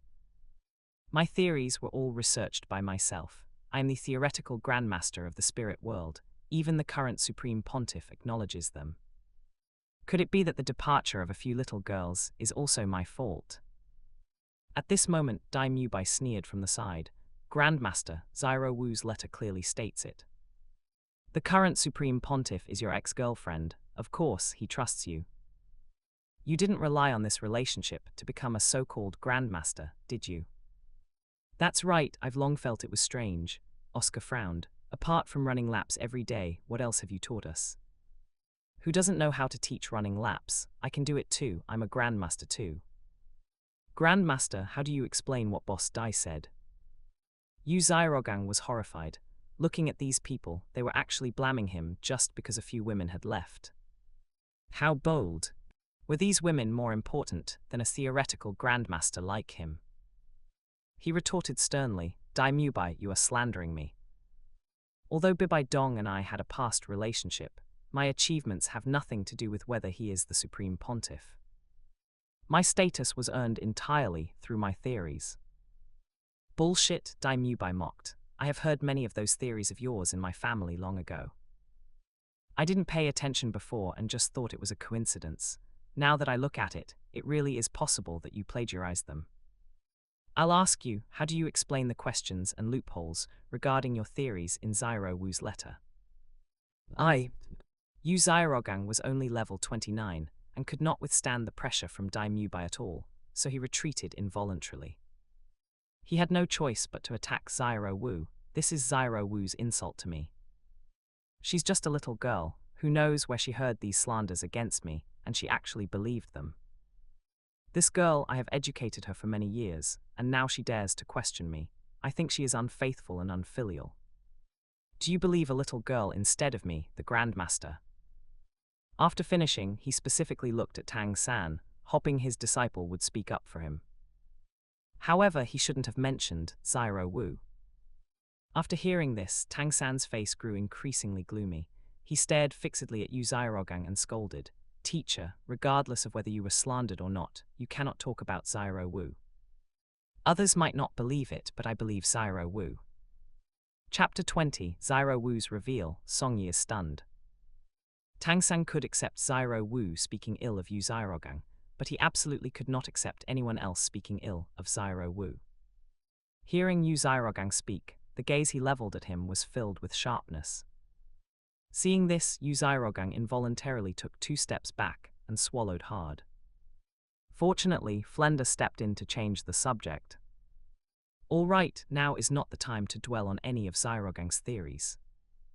They haven't been gone long. Let's split up and search in different directions. We might still find them. If we really can't find them by tonight, we'll regroup and think of another plan." HMPH. Tang San calmed down, Thinking that Yu Xiaogang was his teacher after all, it wouldn't be right to say anything. He suppressed his anger and decided to search for them. Daimyu Oscar and the others were also angry about losing their women, but they had no choice but to start searching. On the other side, Song Yi had already arrived at the outer perimeter of the Stardew Great Forest, preparing to find a decent, life-attribute spirit beast to serve as his spirit ring. His tree of life naturally had to focus on life force. However, being on the outer perimeter of the Stardew Great Forest, finding a suitable spirit beast was a matter of luck. As time passed, he had not yet discovered the best existence. Continuing the search until nearly noon, Song Yi still hadn't discovered any spirit beasts focused on life force. He returned to the edge of the area, preparing to eat something and take a break. Spirit beasts related to life force are indeed hard to find. It seems I'll have to go deeper this afternoon. Time for lunch now. Song Yi was not short on money or storage space, so he had brought plenty of gourmet food to enjoy. However, just as he found a good spot to lean back, he suddenly sensed someone outside, preparing to enter the Stardew Great Forest. Song Yi didn't want to get involved, but the sounds grew closer, as if they were about to pass right by him. So he had no choice but to climb a tree as a precaution. A moment later, he saw 3 young female figures walk in and stop right under the tree where Song Yi was. Among the 3, one wore a pink dress with a scorpion tail braid at the back, one wore a light green dress with her hair loose, the last one was dressed in leather, entirely in black, with a proud figure. Especially the last one, because her figure was so exaggerated, and Song Yi happened to be right above them, he could see a large expanse of snowy white skin on that woman. Song Yi froze on the spot, thinking, damn, how do these 3's outfits look so much like the 3 girls from Shrek? At this time, they shouldn't be hunting for spirit rings, right? Or did they follow someone else here? Just then, voices came from below. Ning Rongrong and Zhu Zhuqing looked at Xiao Wu, very curious. Ning Rongrong even took the initiative to ask, Xiao Wu, we have left Shrek now. Whatever it is, tell us quickly. We can help you solve it, and then we can return to the 7 Treasure Glazed Tile School. Zhu Zhuqing nodded. She had also decided to leave and follow Ning Rongrong to her sect. However, at this point, Xiao Wu ultimately could not hide it. She had tricked them into coming to the Stardew Great Forest just to go home. And while she was at it, before leaving, she wanted to express her feelings and say goodbye to Ning Rongrong and the other. Thinking of that mysterious light screen, which would likely expose her identity sooner or later, Xiao Wu was no longer prepared to hide it and responded proactively. I'm sorry, Rongrong, Zhuqing. I'm afraid I cannot go to the 7 Treasure Glazed Tile School with you. But the moment she spoke, Ning Rongrong and the other were very surprised. Why? Looking at the puzzled Ning Rongrong and Zhu Zhuqing, Xiao Wu was still slightly hesitant and afraid. But thinking that these 2 were her best sisters, she didn't want to keep hiding it before she left. So after comforting herself for a few seconds, she finally spoke, stating directly, because I am not human, I am actually a spirit beast. After saying this, she proactively looked up to check Ning Rongrong and Zhu Zhuqing's reactions. Sure enough, in an instant, Ning Rongrong and Zhu Zhuqing's faces were filled with shock and confusion. Fearing they had heard wrong, the 2 stared fixedly at Xiao Wu. Ning Rongrong quickly asked back, Xiao Wu, what are you saying? You, how could you possibly be? You are clearly the same as us, why would you say such things? But Xiao Wu shook her head violently, tears inadvertently welling up in her eyes, and she hurriedly spoke. No, I am indeed not human. I am a 100,000-year spirit beast in human form, but my essence still belongs to the spirit beast category. This is also the reason why I cannot go with you to the 7 Treasure Glazed Tile School. Your sect has 2 titled Douluo, they would certainly be able to discover my true form. At that time, my life could not be guaranteed. But you are my best sisters. I didn't want to just leave like that, so I tricked you into coming here to tell you the truth while ensuring my safety. I'm sorry, Rongrong, Zhuqing. I have been deceiving you all along. What? This? After hearing this, Ning Rongrong and Zhu Zhuqing were even more shocked and completely stunned. They had truly thought that coming to the forest with Xiao Wu, was just to resolve some private matters, and then go to the 7 Treasure Glazed Tile School together. Xiao Wu treated them as sisters, and they treated Xiao Wu as a close friend. But who could have expected that just after arriving in the forest, Xiao Wu would drop such a huge secret? How could they accept this? Most importantly, looking at Xiao Wu's tears and expression, the two knew that this was likely not a lie. Ning Rongrong said with immense surprise, "Xiao Wu, are you really a spirit beast?" Zhu Zhuqing was equally curious, her eyes full of questions. Xiao Wu nodded painfully and slowly explained, "Yes. That's why I have to avoid you every time I obtain a spirit ring, because as a spirit beast, I can condense my own spirit ring." I'm sorry Rongrong, I'm sorry Zhu Zhuqing. By the end, she didn't know how else to explain, and she was truly filled with apology. She could only try her best to express, "However, Rongrong Zhu Zhuqing, no matter what, you are still my best sisters. I will definitely remember you, so I'm willing to tell you this secret. I can no longer stay at Shrek, and only the two of you can go back to the 7 Treasure Glazed Tile School. In the future, I will go back to the depths of the Stardew Great Forest, and slowly cultivate on my own. Perhaps one day, when I cultivate to the titled Douluo realm, I can come out to find you again." Xiao Wu. How could it be like this? Listening to these very sad words, and seeing the sister they spent every day with determined to leave, Ning Rongrong and Zhu Zhuqing also couldn't bear it. Now that they knew Xiao Wu was a spirit beast, the only thing in their hearts was a stinging pain. They harbored no covetousness for a 100,000-year spirit ring. On the contrary, they only felt heartache for Xiao Wu. Ning Rongrong thought for a moment, then directly hugged Xiao Wu.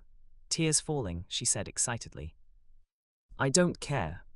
Xiao Wu, I don't care if you are human or a spirit beast. I only know that you are my sister. Xiao Wu, if we leave, how lonely will you be staying in this huge forest all by yourself? Come with me, I swear on my life that I will never let anyone hurt you, okay?"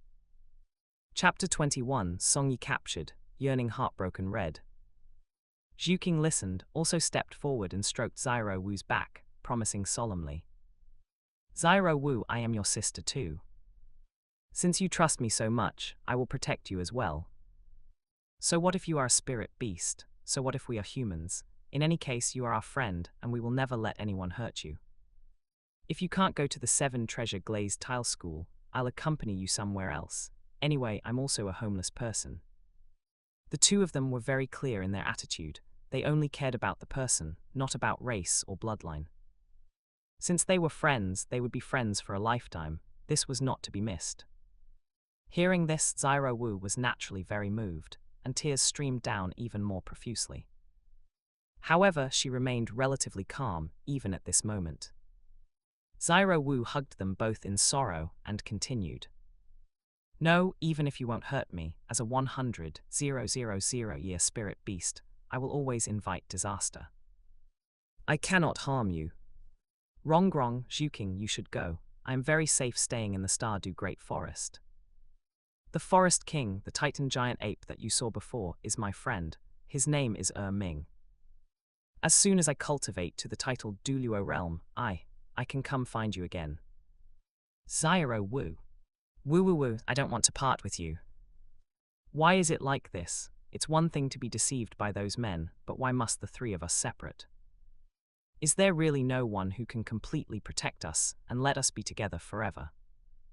Rongrong was, after all, a person of deep emotion, even praying for some kind of deus ex machina to completely solve their problems. Unfortunately, such a person did not yet exist. Even the cheating Songyi couldn't do it, as he hadn't reached that stage yet. The three girls continued to express their reluctance to part. Meanwhile, Songyi up in the tree remained motionless, taking everything in.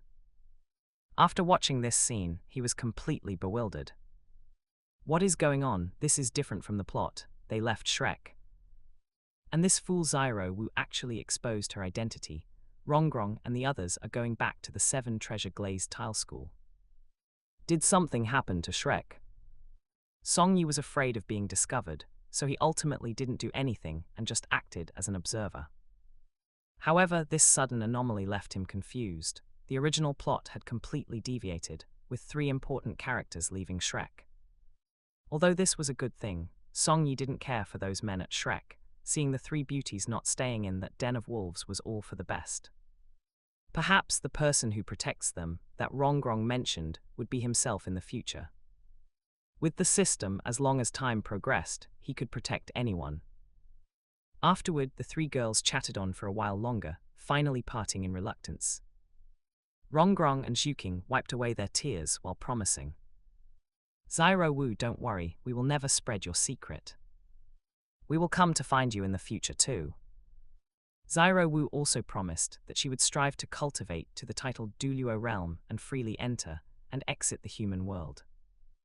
Rongrong and Zhuqing then left the forest, carrying the conviction to become stronger. Xiao Wu watched their retreating figures, murmured with emotion, and began to summon the Titan giant ape to pick her up. Song Yi was speechless up in the tree. "Damn it, if you want to go back, just go back yourself. Why are you still staying here?" Soon, a rumbling sound came from the distance. A terrifying 100,000-year spirit beast had arrived, causing birds and beasts within dozens of miles to scatter and flee everywhere. The Titan giant ape, several meters tall, arrived and finally saw Xiao Wu. "Sister Xiao Wu, you've returned." Xiao Wu looked at him, tears falling unconsciously again, and hugged the Titan giant ape. "Ming Wu." Seeing this, the Titan giant ape took Xiao Wu onto his shoulder and sighed.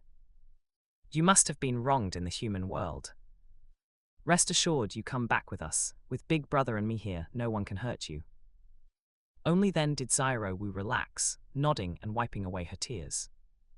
Her heart was incredibly complex.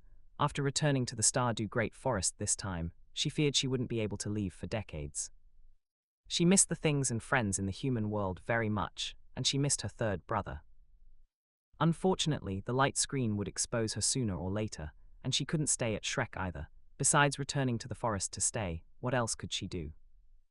Thinking of this, Xiao Wu's face was full of sorrow, and finally she sighed, "Let's go, Ming." The Titan giant ape nodded, but suddenly he changed the subject. "Before we leave, let's deal with this human first." "What?" Xiao Wu was stunned. "A human? Where is there a human here?" The Titan giant ape suddenly roared, "Raw." The terrifying spirit power mixed with sound waves attacked the tree, where Song Yi was located on the spot. Song Yi was terrified and cursed inwardly. "Damn it, I was discovered after all. Xiao Wu and the others didn't have enough mental force to notice me, but a 100,000-year spirit beast is not trash after all." He dodged quickly, summoned his spirit, controlled the tree of life to grow branches, and then, protected by the branches, he fell to the ground. Upon reaching the ground, Song Yi didn't say a word and frantically fled into the distance. "So there really is a human." Xiao Wu reacted, her brows furrowed as she mused. Could it be that he heard my secret? "Ming, don't let him get away. Hurry and catch him, take him alive." "All right." The Titan giant ape sneered, steam spraying from his nostrils. Then he rushed forward at an extremely fast speed. A 100,000-year spirit beast was simply not something Song Yi could contend with. In just 2 seconds, the Titan giant ape had already reached Song Yi and blocked him. Song Yi panicked and was about to use his life force to attack, while also casting a spirit ability to buff himself. However, the Titan giant ape simply unleashed his aura. Boom! The terrifying power sent Song Yi flying on the spot. If not for the protection of his spirit ability, Song Yi would have been crippled. The next second, the Titan giant ape reached out and grabbed Song Yi. "Human brat, you dare to eavesdrop on Sister Xiao Wu's secret. You're courting death." As he spoke, the Titan giant ape seemed about to crush Song Yi to death. Song Yi struggled with all his might, but there was no way out. He was completely numb. "Damn, I didn't do it on purpose. I just came to obtain a spirit ring. Who the hell knew I'd run into this girl saying goodbye?" Now he had become meat on the chopping block for the Titan giant ape, and could die at any moment. Xiao Wu seemed to have an angry expression, and was still hesitating whether to spare his life. Song Yi didn't dare to gamble on Xiao Wu's bit of kindness, so finally, his brain raced. and he thought of a way to survive.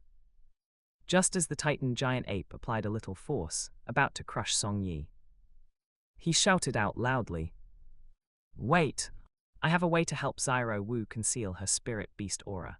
She can continue to cultivate in the human world and see the person she wants to see." This was the only way he could think of for the moment to ensure his usefulness, using information about the yearning heartbroken red from the original work to trade for his life. Sure enough, upon hearing Song Yi speak, a flash of gold passed through Xiao Wu's eyes. She was very surprised, but she still quickly stopped him. Ming, stop. Chapter 22, Vicious Beast Exposed, the Great Secret of the Lake of Life. Xiao Wu's voice arrived just in time, instantly scolding the Titan giant ape, who was preparing to use force. Song Yi also breathed a sigh of relief. It seemed that reading more books was still useful after all. The Titan giant ape, however, asked Xiao Wu in confusion, "Sister Xiao Wu, do you still want to return to the human world? Besides, who knows if what this guy says is true or false?" Xiao Wu looked at Song Yi with slight anticipation, pondered for a moment, and then said, "Let him keep talking and try it out. Ming, take him back to the Lake of Life to prevent him from escaping." The Titan giant ape sighed. In the end, he could only take Song Yi away. Although Song Yi had temporarily gained safety, he still dared not lower his guard until he had truly left this place. After arriving at the Lake of Life, the massive azure ball python also crawled out of the water, feeling somewhat surprised after hearing the words of the Titan giant ape and Xiao Wu. The two great forest masters had no trust in Song Yi.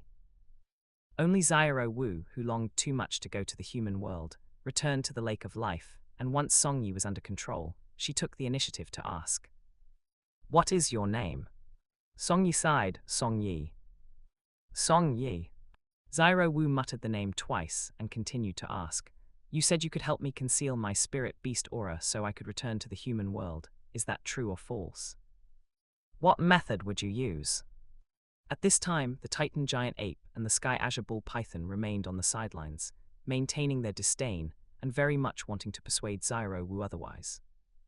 Song Yi glanced at them and began to explain speechlessly. "I have read extensively and have a very good understanding of all matters across the Douluo world. And if you want to conceal the spirit beast aura on you, there are indeed corresponding items that can achieve this. Of course, this is not simple, because the place where that item is stored even has a titled Douluo." A titled Douluo. Upon hearing this, Xiao Wu's expression changed instantly, and she became somewhat vigilant. The Titan giant ape snorted coldly. "Very well, I see you are trying to trick Sister Xiao Wu away. Tricking her to where a titled Douluo is, while claiming to help her conceal her aura. Sister Xiao Wu, this human is extremely cunning. We should just kill him." But Xiao Wu still hesitated. Although it sounded wrong, she still wanted to ask. "Then tell me, what exactly is the thing that can conceal spirit beast aura?" Song Yi spoke slowly. "It is an immortal herb.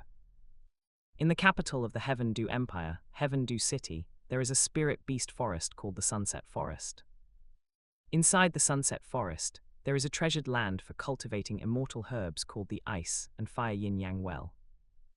There are many immortal herbs there, especially an immortal herb called Yearning Heartbroken Red, which is the king of immortal herbs and has many uses. As long as a person with sincere feelings goes there, plucks it, and keeps it by their side, the immortal herb's aura will conceal any other aura, including spirit beast aura. However, the Ice and Fire Yin Yang Well is guarded by a titled Douluo called the Poison Douluo, and plucking the immortal herb even requires testing one's feelings. Whether one can truly obtain it is uncertain. Poison Douluo, testing feelings.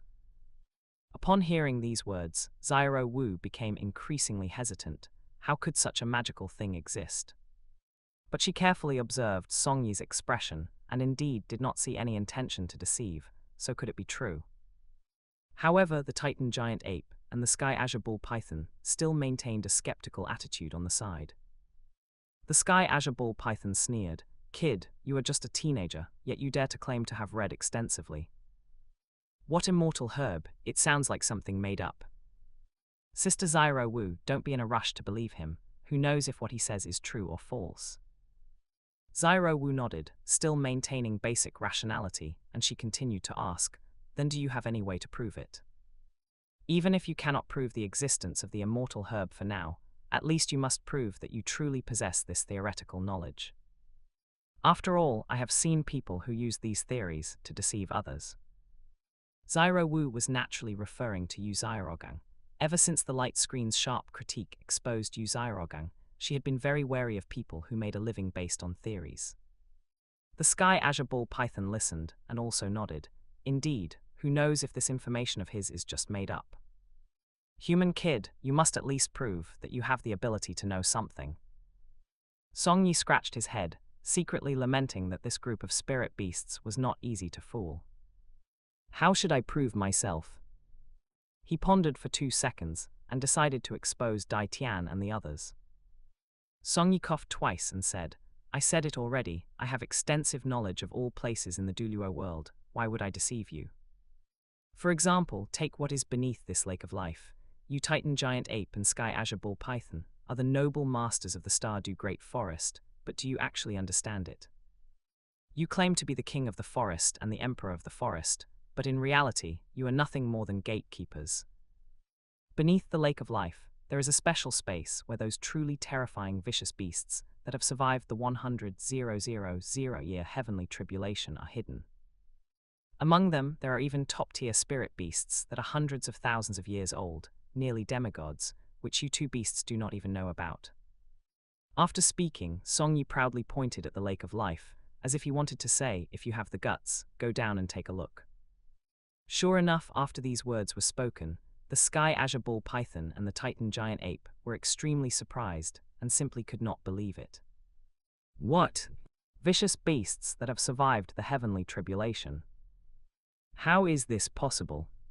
The massive faces of the two beasts displayed absolute disbelief. Xiao Wu also frowned and muttered, "Impossible, I came to the Lake of Life with my mother very early on, and we never discovered anything. There are only a few 100,000-year spirit beasts in the Stardew Great Forest. Where could there be any hidden ones?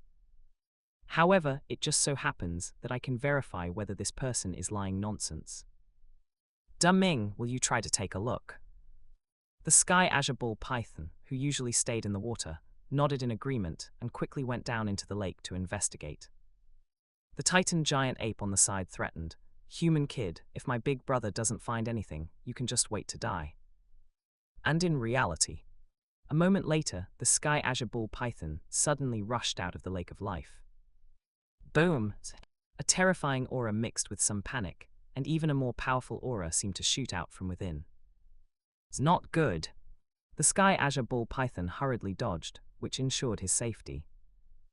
But it still kicked up terrifying splashes, like ocean waves, causing the surroundings to shake. Seeing this, the Titan Giant Ape and Xiao Wu were both somewhat shocked. Ming, what happened?" Xiao Wu asked. The Azure Ball Python did not answer directly, but stared fixedly at Song Yi and said, "Human kid, how did you know? I have stayed in this lake of life for so long and never noticed anything. How could you know about it?" "What do you mean?" Xiao Wu continued to ask. Ming, is there really a problem underground?" The Azure Ball Python nodded and then responded, "I just went down to probe and used my mental force to penetrate the underground. But I didn't expect to see a terrifying scene. The underground actually forms its own space, and there really are a large number of 100,000-year spirit beasts. There are even many powerful auras, and there is even one aura far superior to mine, which seems capable of easily killing me. This aura attacked me and gave me an order, telling me to guard the entrance properly, and if I dared to go down rashly, there would be punishment." Chapter 23, Second Spirit Ability, Life's Horn, Song Yi's Great Explosion. "What? How could this be? Big brother, could what this human brat said be true, but how could he know this? Heavens, is there truly such a genius in this world, so young, yet knowing everything about the Douluo world?" The two 100,000-year spirit beasts looked at Song Yi with equal terror and panic. At this moment, they were no longer looking at Song Yi as an ordinary human, but as a monster they could not comprehend. "It's too terrifying." Xiao Wu, hearing the Sky Azure Ball Python's words, also gulped, feeling extremely panicked. I didn't expect it to actually exist.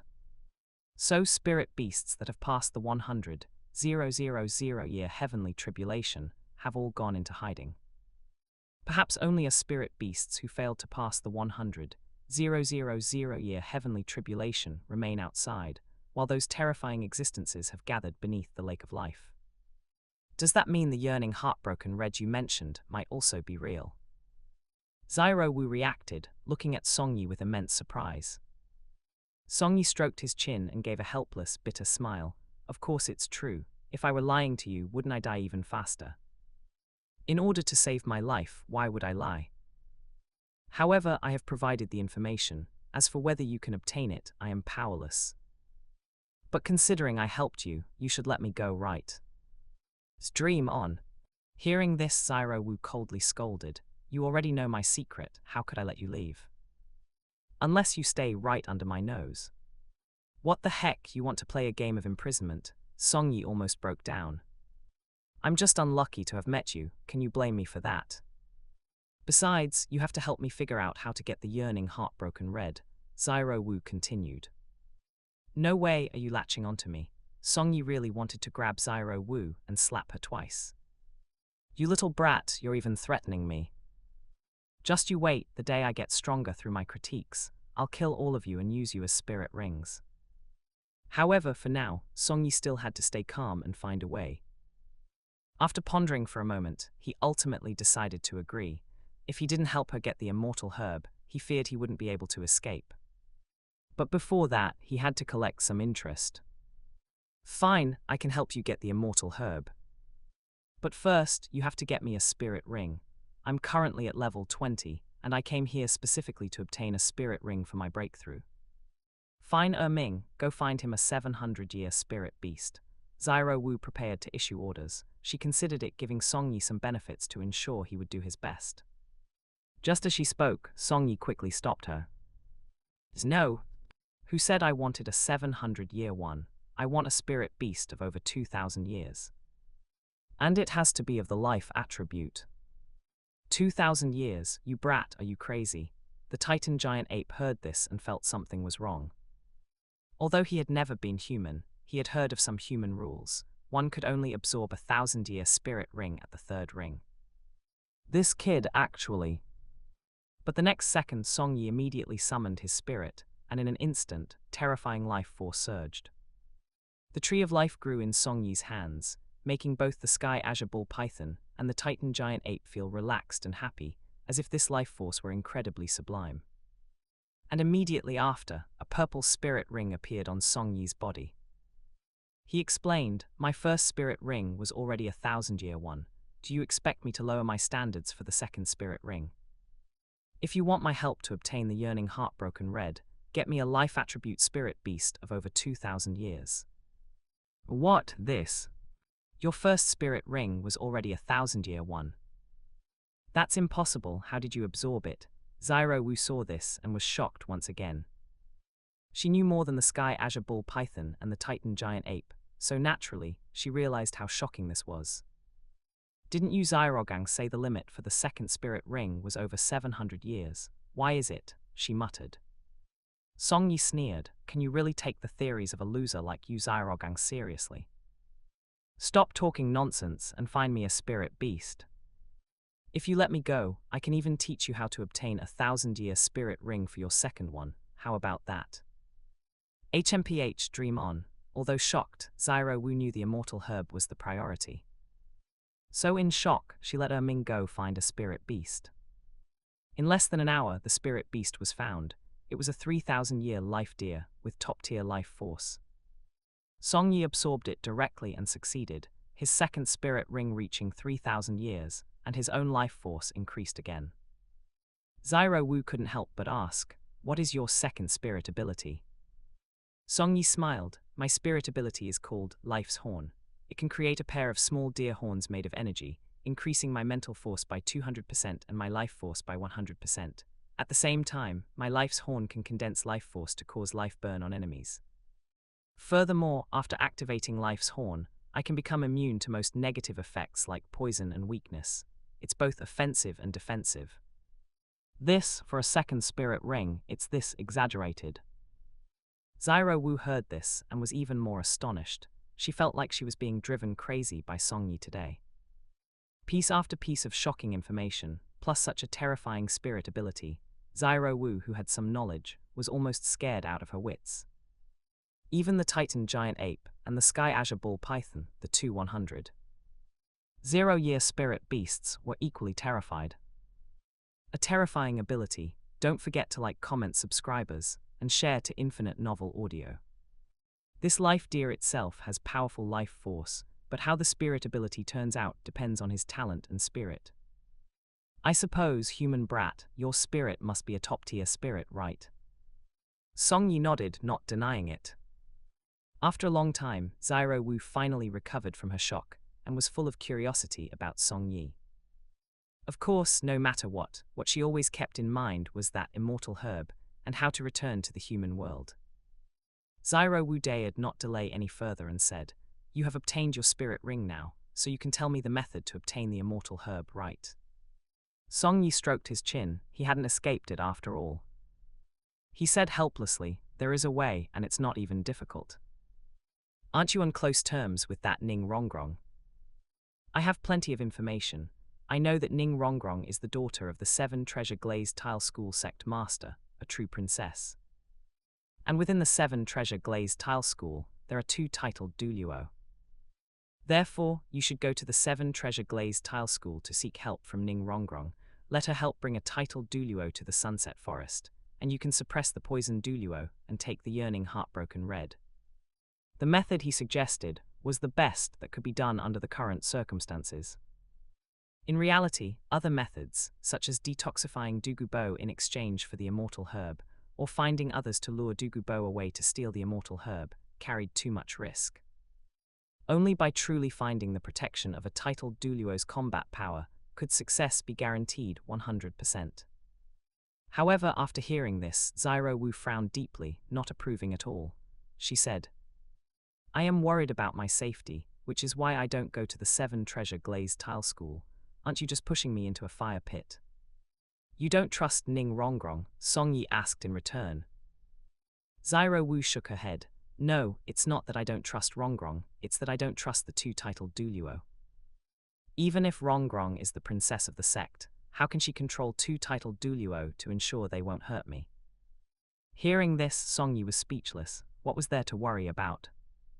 In the original story, the Sword and Bone Douluo were willing to die for Ning Rongrong, let alone just listening to her words, and not making a move on a 100-year spirit beast. Of course, Song Yi understood. After all, Xiao Wu didn't know the situation of the 7 Treasure Glazed Tile School and didn't have a god's eye view, so it was normal to be worried. He said casually, "Don't worry, I have absolute certainty that those 2 titled Douluo will listen to Ning Rongrong.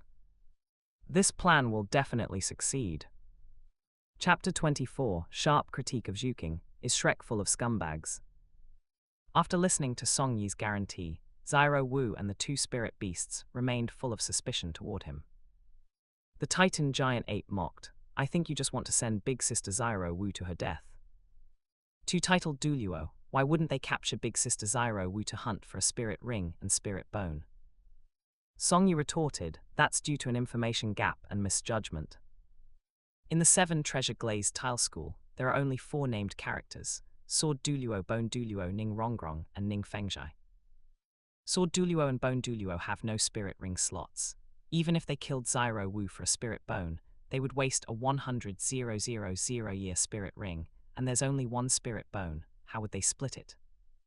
Ning Fengzhai is limited by his spirit, and also cannot level up to obtain spirit rings. The only possibility is to capture the spirit beast, and save it for Ning Rongrong in the future. But Xiao Wu, speak with your conscience. Would Ning Rongrong harm you for a spirit ring or spirit bone?" Xiao Wu pondered and hurriedly shook her head. "I can tell, Rongrong would absolutely never do that." "Then that settles it," Song Yi continued. "If you are truly worried, there are other preparations. In the Ice and Fire Yin-Yang Well, there is an immortal herb called the Silk Tulip. If Ning Rongrong consumes it, she can increase her potential, and her spirit will evolve into the 9 Treasure Glazed Tile Pagoda. By trading this method for benefits, Ning Fengzhai would absolutely not dare to kill you. Then what if they just occupy the ice and fire yin yang well, and take the immortal herb for themselves? The Sky Azure Ball Python asked with concern. Song Yi mocked, it's very simple. The consumption and application of immortal herbs require special methods. Some immortal herbs are even poisonous or have extreme cold and heat damage. Without me telling them, how could they consume them? If they take the wrong medicine, not to mention benefits, they wouldn't even save their own lives. With Ning Rongrong's feelings for you, plus my technical investment, and the fact that immortal herbs have almost no effect on middle-aged and elderly people, given these many reasons, what else could they do? Xiao Wu pondered for a moment, carefully observing Song Yi, and ultimately felt there was no problem. She sighed helplessly and decided to take the gamble. Seeing the change in her expression, the Titan giant ape nervously asked, Big Sister Xiao Wu, you aren't actually going to trust him, are you? Xiao Wu replied helplessly, I have already transformed into a human. If I don't go to the human world, my cultivation will be difficult to improve. If I cannot achieve a breakthrough and cannot take revenge, I don't have much lifespan left anyway. If I don't go now, I'll just die a few decades later. What difference does it make to die early or late? I just want to improve my strength before I die and take revenge for my mother. Big Sister Xiao Wu, the Titan giant ape and the Sky Azure Ball Python looked at her, knowing what would happen next. In the end, the two beasts sighed helplessly, they couldn't sway her. After discussing for a long time, both sides determined their course of action. Originally, Song Yi had thought about whether he could directly have the Azure Ball Python and the Titan giant ape temporarily transform into humans to protect Xiao Wu while she went to get the immortal herb.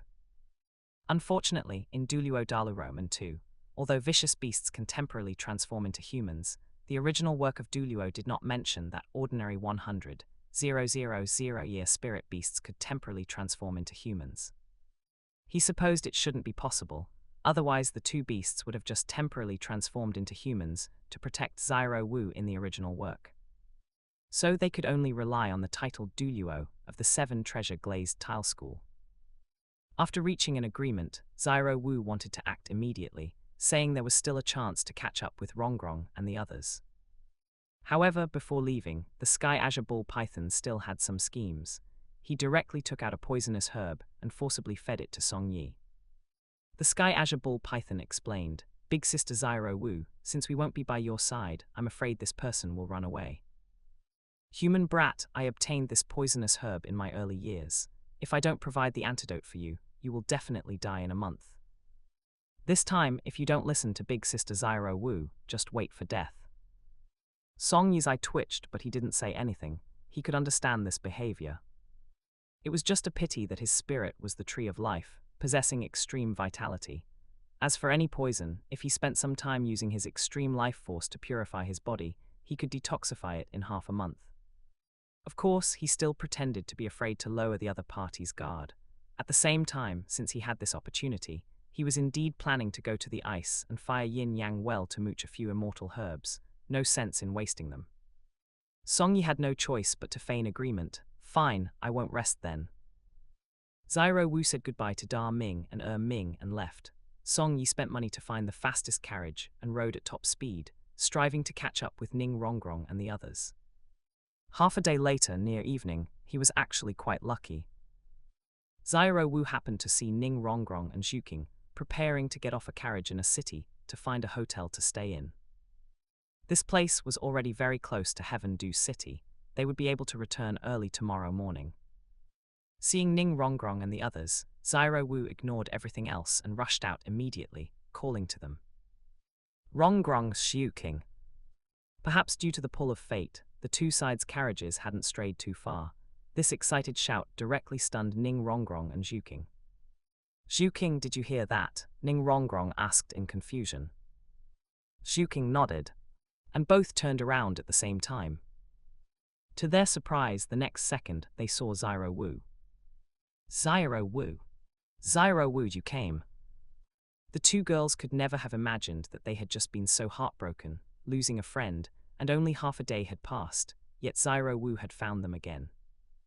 The three girls reunited, crying tears of joy and hugging each other as they confided. Only Song Yi stood in the back, speechless, as he took out gold coins to pay the drivers of the 2 carriages. Damn it, you sisters are reuniting, and I have to pay the money. Sooner or later I'll eat you all up, Song Yi grumbled. He hadn't awakened his system before, and he had lived a hard life, so he was very frugal. Afterward, Xiao Wu explained to the 2 that this friend named Song Yi had a way to conceal her spirit beast aura. And because she trusted Ning Rongrong and Zhu Zhuqing, she decided to come seek help to find that yearning heartbroken red. When Ning Rongrong and Zhu Zhuqing heard this, both were extremely shocked. What, such a thing as an immortal herb exists? It can actually make my spirit evolve into the 9-treasure glazed tile pagoda. And Xiao Wu, you even want to share one with me, but my hell civet doesn't need to evolve, right? The 2 girls were almost frightened. How could they have expected such a mysterious and terrifying existence in the world? Finally, Xiao Wu pulled Song Yi over to introduce him to the 2. Xiao Wu explained everything and the request for help clearly. Ning Rongrong stated her position on the spot. Xiao Wu, you can absolutely rest assured. As long as I am here, no one in the 7-treasure glazed tile school can hurt you. How about this, let's rest simply today, and we will set off for Heaven Du City tomorrow morning. I will enter the sect first, and then I'll bring you in after I explain. Good. The 2 girls agreed, found a nearby hotel and booked 2 rooms. Song Yi stayed in one by himself. Night fell.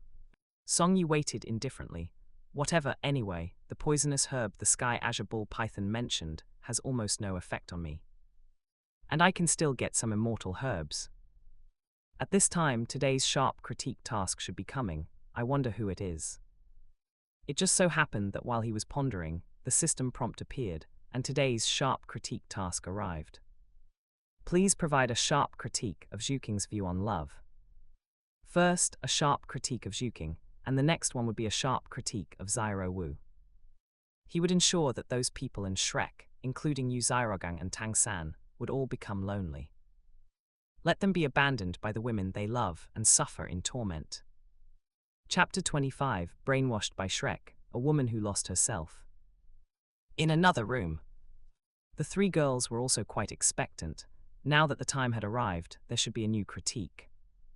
The events of the day had been so packed that it felt like a long time had passed, though in reality, it had only been one day. Now that the 3 girls had withdrawn from Shrek, they didn't know what new reminders or guidance the new critique might bring. Together, they saw the connection on their hands emit a faint glow. They quickly tapped it, and the light screen coalesced and solidified. A title popped up. Please critique Zhu Zhuqing's view on love. The main content hadn't appeared yet, but the appearance of this title immediately shocked and terrified the 3 girls, Xiao Wu included. It's actually Zhu Zhuqing. Zhu Zhuqing, it's you. Could it be that the light screen is going to finish critiquing the 3 of us in these few days? Ning Rongrong and Xiao Wu both spoke in astonishment. Likewise, Xiao Wu felt distressed. Her guess was correct. Yesterday it was Ning Rongrong, today it was Zhu Zhuqing, and tomorrow it would likely be herself. No, tomorrow she must obtain the yearning heartbroken red and acquire its basic hidden ability. Thinking of this, Xiao Wu became even more worried and watched with greater focus. Zhu Zhuqing sighed and said, actually, I had already guessed it. But because of what happened with Rongrong before, I've come to terms with many things. Let's just watch it then, perhaps there are other things I haven't noticed. Her mindset was better than Ning Rongrong's, and she didn't have many expectations for Dai Mubai to begin with, so her emotions didn't fluctuate much. In the light screen, after the title appeared, discussions from others had already appeared in the comment section. Duguyan, another girl I've never heard of. Zhu Zhuqing, the name is quite nice. Critiquing her view on love, could it be another case of being harmed by a scumbag? Shui Binja, why does it feel like the girls in our Douluo Continent can't seem to meet any good men? It's strange. Most loyal believer of the sea god, as a woman, the hardest hurdle to overcome is the hurdle of emotions. If that person hadn't left back then, perhaps I. Shui Binja, wow, is there a hidden plot? Most loyal believer of the sea god, do you also have a heart-wrenching love story? Duguyan, I've already prepared my melon seeds. feel free to speak, we won't tell anyone else. Most loyal believer of the sea god. I am an orphan, boring, thinking about love every single day, it's meaningless. Only by becoming stronger and persisting in one's own career is the righteous path. As a spirit master, improving one's strength is the key. Charming fox, yes, yes, yes, you're so noble and we're just too stupid. Bibi Dong, I haven't really heard the name Zhuqing before, could she be from Shrek 2? Charming fox, highly likely. Your Highness, I'm afraid only those who have some influence on the Douluo Continent will be critiqued. This Zhuqing should belong to Shrek. Various voices of discussion were already appearing, one after another. There weren't enough people connected to the light screen yet, and the number would likely expand in the future, but for now, it was still these few constantly analyzing and guessing. Especially Du Guyan and Shui Binja, who were the most enthusiastic. Both were relatively independent. Just as they were busy with their various evaluations and guesses, perhaps because Zhuqing's critique wasn't difficult to conceive, the main text appeared quickly. In the light screen. Critiquing Zhuqing's view on love, brother, does this even need to be said? A stupid attachment for a skirt chaser, what kind of love view is that? If you ask me, anyone who can self-PUA into accepting a skirt chaser screwing them must have lost both their cerebrum and cerebellum. I won't even mention anything else, just take Zhuqing being Dai Mubai's woman. When she's doing it with Dai Mubai, if she thinks about Dai Mubai using the same position, the same force, and the same lewd expression to screw other women, can Zhuqing accept that? If she can accept that, then Zhuqing really is a cuckold in the true sense of the word. No one expected the critique of Zhuqing to be this intense from the very beginning, immediately dragging those kinds of matters into the open. Even Zhuqing herself, who had some mental preparation, nearly coughed up blood in her hotel room. This light screen. Damn it. Zhuqing had finally accepted reality and had already left, but once the light screen said that, she felt disgusted. Ning Rongrong and Xiao Wu, who was by her side, were also a bit embarrassed. Cough cough, does the person critiquing have a grudge today? Why start so viciously? Zhuqing, don't overthink it. It's just a critique anyway, just get through it and it'll be over. Xiao Wu also patted Zhuqing's back. She also felt that the critic must have had something happen today to be holding such a grudge. Little did they know, Song Yi was indeed very annoyed, tapping away at the energy keyboard next door, outputting furiously. Others in the comment section were shocked when they saw this scene. Du Guyan, good heavens, this light screen is quite something, just the beginning made me blush. Shui Binja, can these things really be brought out into the open? I feel like the critic is a bit too progressive, I need a moment to recover. I am an orphan, but it's clear that this Zhuqing is indeed quite disgusting, since that Dai Mubai is a skirt chaser, and she can still stomach it, sigh. I am an orphan, when will the women of our Douluo Continent be able to shake off this love brain? Even if you like men, at least like the strong ones, this Dai Mubai is a minor character I've never even heard of. Bibi Dong, they are just young people, easily misled, sigh. Bibi Dong was also lamenting her own past, being deceived by Yu Xiaogang. Liu Erlong hadn't spoken since the critique about Yu Xiaogang, but she was still paying attention to all the information on the light screen in Lambda Academy. Especially every time she saw a woman harmed by a scumbag, she couldn't help but think of herself. Gradually, Liu Erlong began to doubt and resist Yu Xiaogang, starting to wonder if she had chosen the wrong person. Perhaps separating and giving up on Yu Xiaogang in the future was only a matter of time. She was slowly coming to terms with it now. Today, like the others, she looked at the light screen, wanting to see if this woman named Zhuqing was also being poisoned. In the light screen. Perhaps some people think my words are too intense, but the truth is exactly like this. The point of critiquing Zhuqing's view on love lies entirely in her acceptance of Dai Mubai. As a member of the Zhu family, a noble of the Star Liu Empire, Zhuqing possesses unique advantages and prospects. However, because she is engaged to Dai Mubai, it triggers the special rules of the Zhu family and the royal family. Once it involves princes, there can only be one pair of winners, just like raising Gu. Dai Mubai, as a prince of the Star Liu Empire, felt he was inferior to his older brother, so he was cowardly and fled to Shrek Academy, spending his days wandering in brothels. And Zhuqing's persona was initially portrayed as self-improving. Even knowing that Dai Mubai abandoned her and that he was cowardly, she still chose to work hard to become stronger herself. So the early Zhuqing didn't look too bad. But who would have known that after Zhuqing arrived at Shrek, it was like she had been poisoned with goo, slowly accepting Dai Mubai, and stopped talking about being independent and self-improving. Damn it, you were shouting slogans so loudly at the beginning, saying you wanted to work hard, saying you wanted to become stronger. Did you become stupid later, or did your love brain flare up and you completely became an attachment? What about your ambitions? What about your hard work? Did they all turn into accessories for a martial soul fusion skill, turning into tools for Dai Mubai to vent his desires? That's it for today's chapter. If you enjoyed it, like, comment, and subscribe to Infinite Novel Audio. For more stories, check out my other channel AI Otaku Studio, and I'll see you in the next chapter.